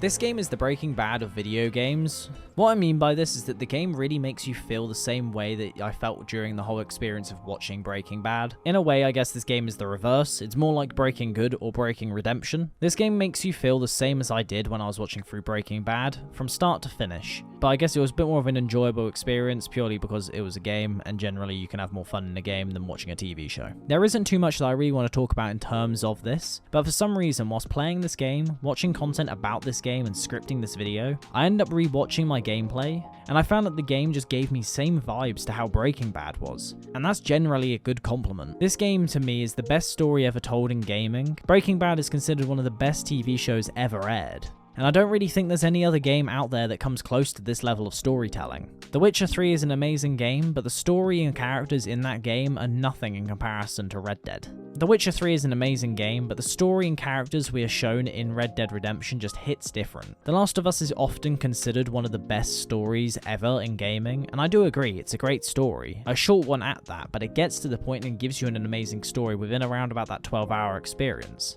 But it's not as an amazing and full and rounded story as Red Dead 2 is. But yeah, I'm unsure if my reason why I feel like this game reminds me of Breaking Bad in some way is because of the pacing of this, and that Breaking Bad is a very slow-paced show. But there is something that I feel like they at least took some level of inspiration from that makes me feel the way I did throughout this game. Now obviously, I don't know if anyone else experienced this, but I just felt like maybe this was kind of like the Breaking Bad story, but in reverse. You go from, let's say, Breaking Bad with Walter going from who he could have been, which really was considered a sad man who didn't get much going on in life and everything was not working out for him too much. He ends up getting diagnosed, he ends up Breaking Bad, becoming what he could truly be. Versus someone like Arthur, who's already gone through his Breaking Bad experience. He's already as bad as he's going to get. Everything throughout this game just ends up being a redemption arc, and I feel like that's kind of the opposite of what Breaking Bad is. Breaking Bad is the opposite of a redemption arc. Breaking Bad goes at its storytelling in a way to make you understand why someone commits criminal acts, and this game does the exact same, and tries to justify them even more because of the redemption arc. I don't know, it might just be me, but I just feel like this was something that kind of stuck with me throughout my entire experience of playing this game and when I was scripting this video. Let me know if you had the same experience as me when it comes to this game kind of reminding you of Breaking Bad.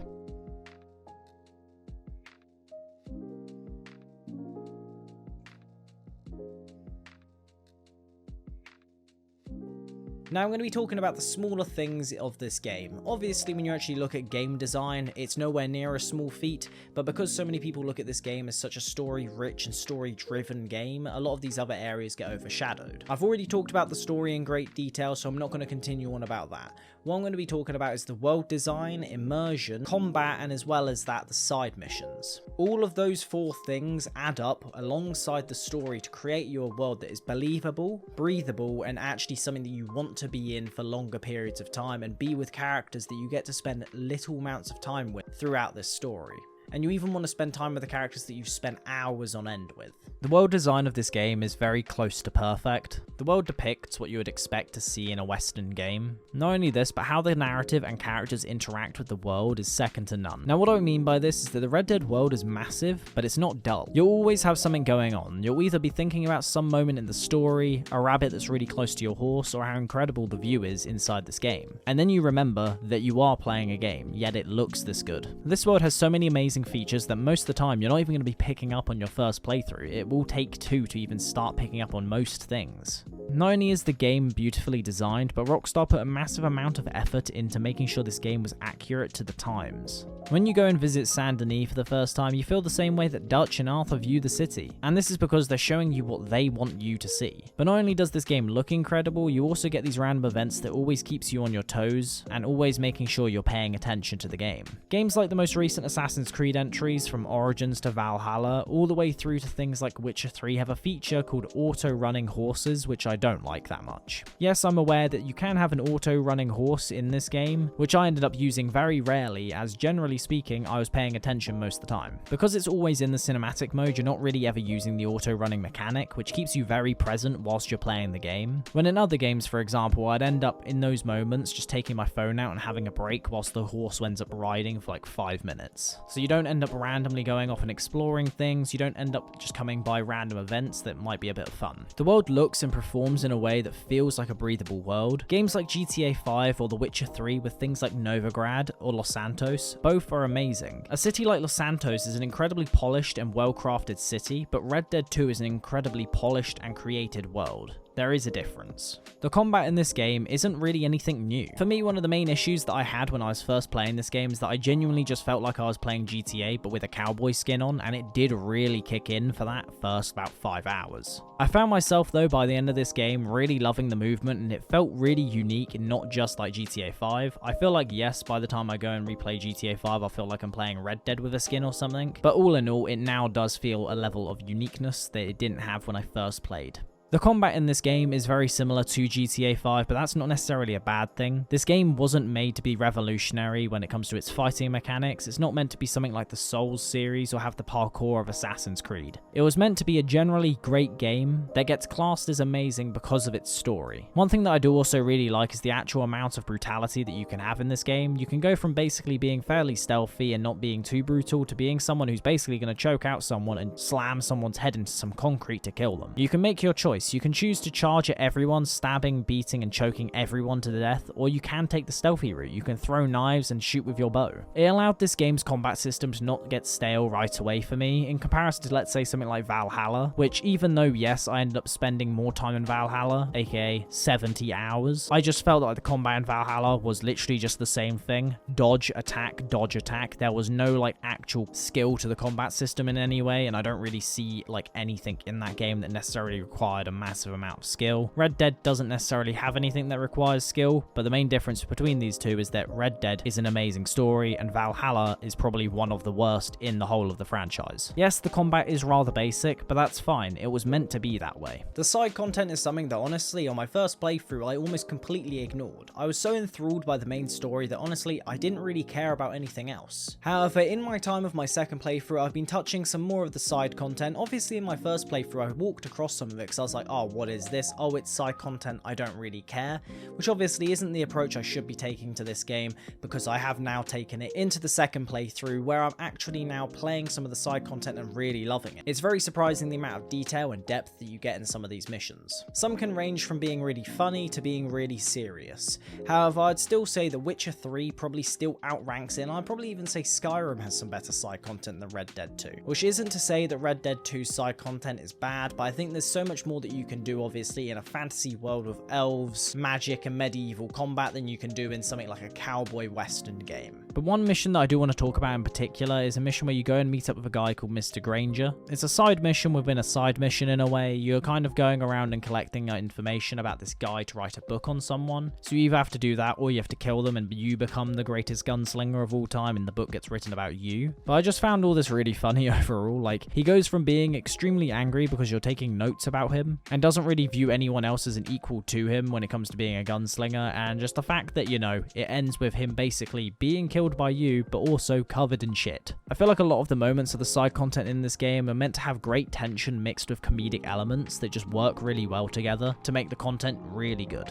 I'm still on my second playthrough and I'm just enjoying all the side content as I go through, as I missed a lot of it on my first time playing, and honestly I do heavily regret it. I'd say though this game's side content is genuinely better than most games out there. It's better than probably the most recent entries in the Assassin's Creed franchise, but I don't think it would beat games though like The Witcher 3 or Skyrim. This game though, in my opinion, was meant to be played twice. I think this is something that only this game has done for me. I've played a plethora of other games out there, and many of them I've ended up playing multiple times, but this is the only one where I felt like I actually wanted to play the game second time around right after finishing it. When I was done with the game, I just felt sad. I wanted to play it again. I wanted to spend more time with the characters that I've been playing as. I wanted to go back and explore the things that I haven't done. I wanted to experience all the characters like Arthur, Dutch, Hosea, Zadie, John, Charles, and Sean once again. I wanted to be walking around the Western world that I had just basically spent the last week of my life within, and there was so much more for me left to explore that it just made me have more of a reason to continue playing this game again. I wanted to walk around a Western world once again and learn more about the world of Red Dead that I had just spent the last week of my life playing. And because of videos on YouTube and playing through this game a second time, you pick up on so much more new stuff, especially Dutch's manipulation of the gang, and how he interacts with Arthur, for example, and the gaslighting that he does on Arthur at multiple occasions. Another reason to play this game twice is the way that the world interacts with Arthur depending on how low or high honor he is. If you haven't played this game before, you just need to. There's no other way of putting it, and even though I've told you pretty much everything there is when it comes to the main story content of this game, well, not everything, I did try and brush over most of it, but I did talk about a lot of it. But most of what I've told you doesn't really scratch the surface when it comes to the characters and everything about them. If you've already played through this game once but you haven't touched it on a second run, I'd definitely recommend at least playing this game a second time without having any emotional attachment to any of the characters. You have an emotional attachment to Arthur, however, it's not necessarily as much as you would have on your first playthrough where you're experiencing everything for the first time. So take in the world, the immersion, the design, and even how the characters talk to one another in the script, because all of these add up to reasons why this game is so perfect, and honestly, there's not many games that can come close to it. I ain't got too much to say no more. Man, he ain't there. Now all of you, get yourselves warm. Stay strong. Stay with me. His eyes are sparkling. Our journey. See, he's thinking really clear.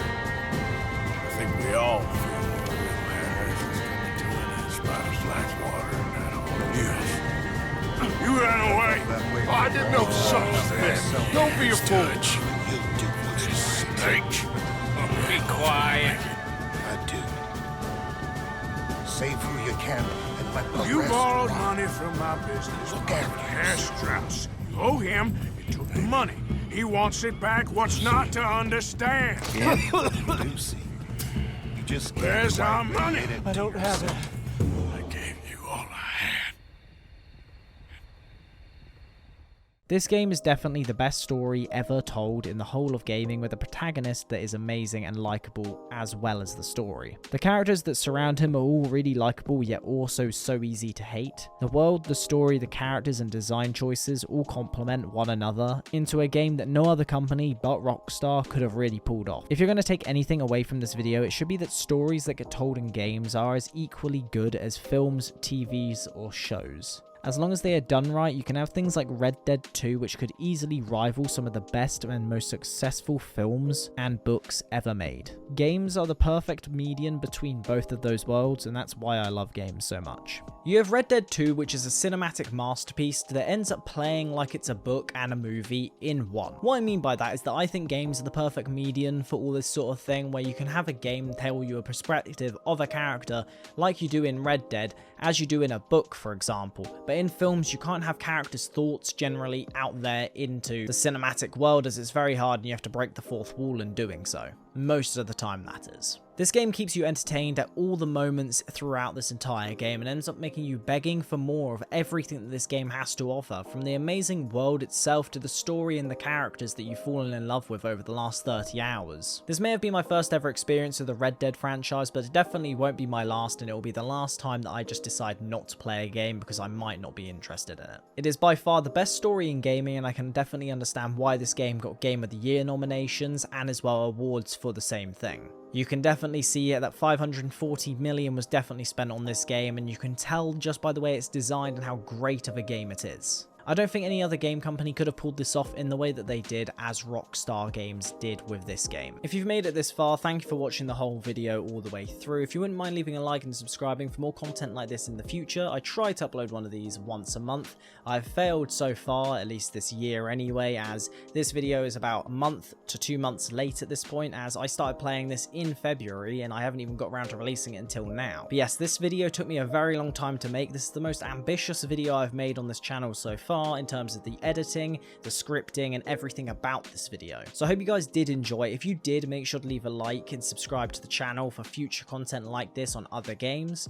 This game was one that sat on the shelf for way too long and I should have played a lot sooner, and I will not be making the same mistake again with other titles. So that all being said, I hope you guys did enjoy. Make sure to leave a like, do subscribe, and I'll see you guys in the next one. Have a good one.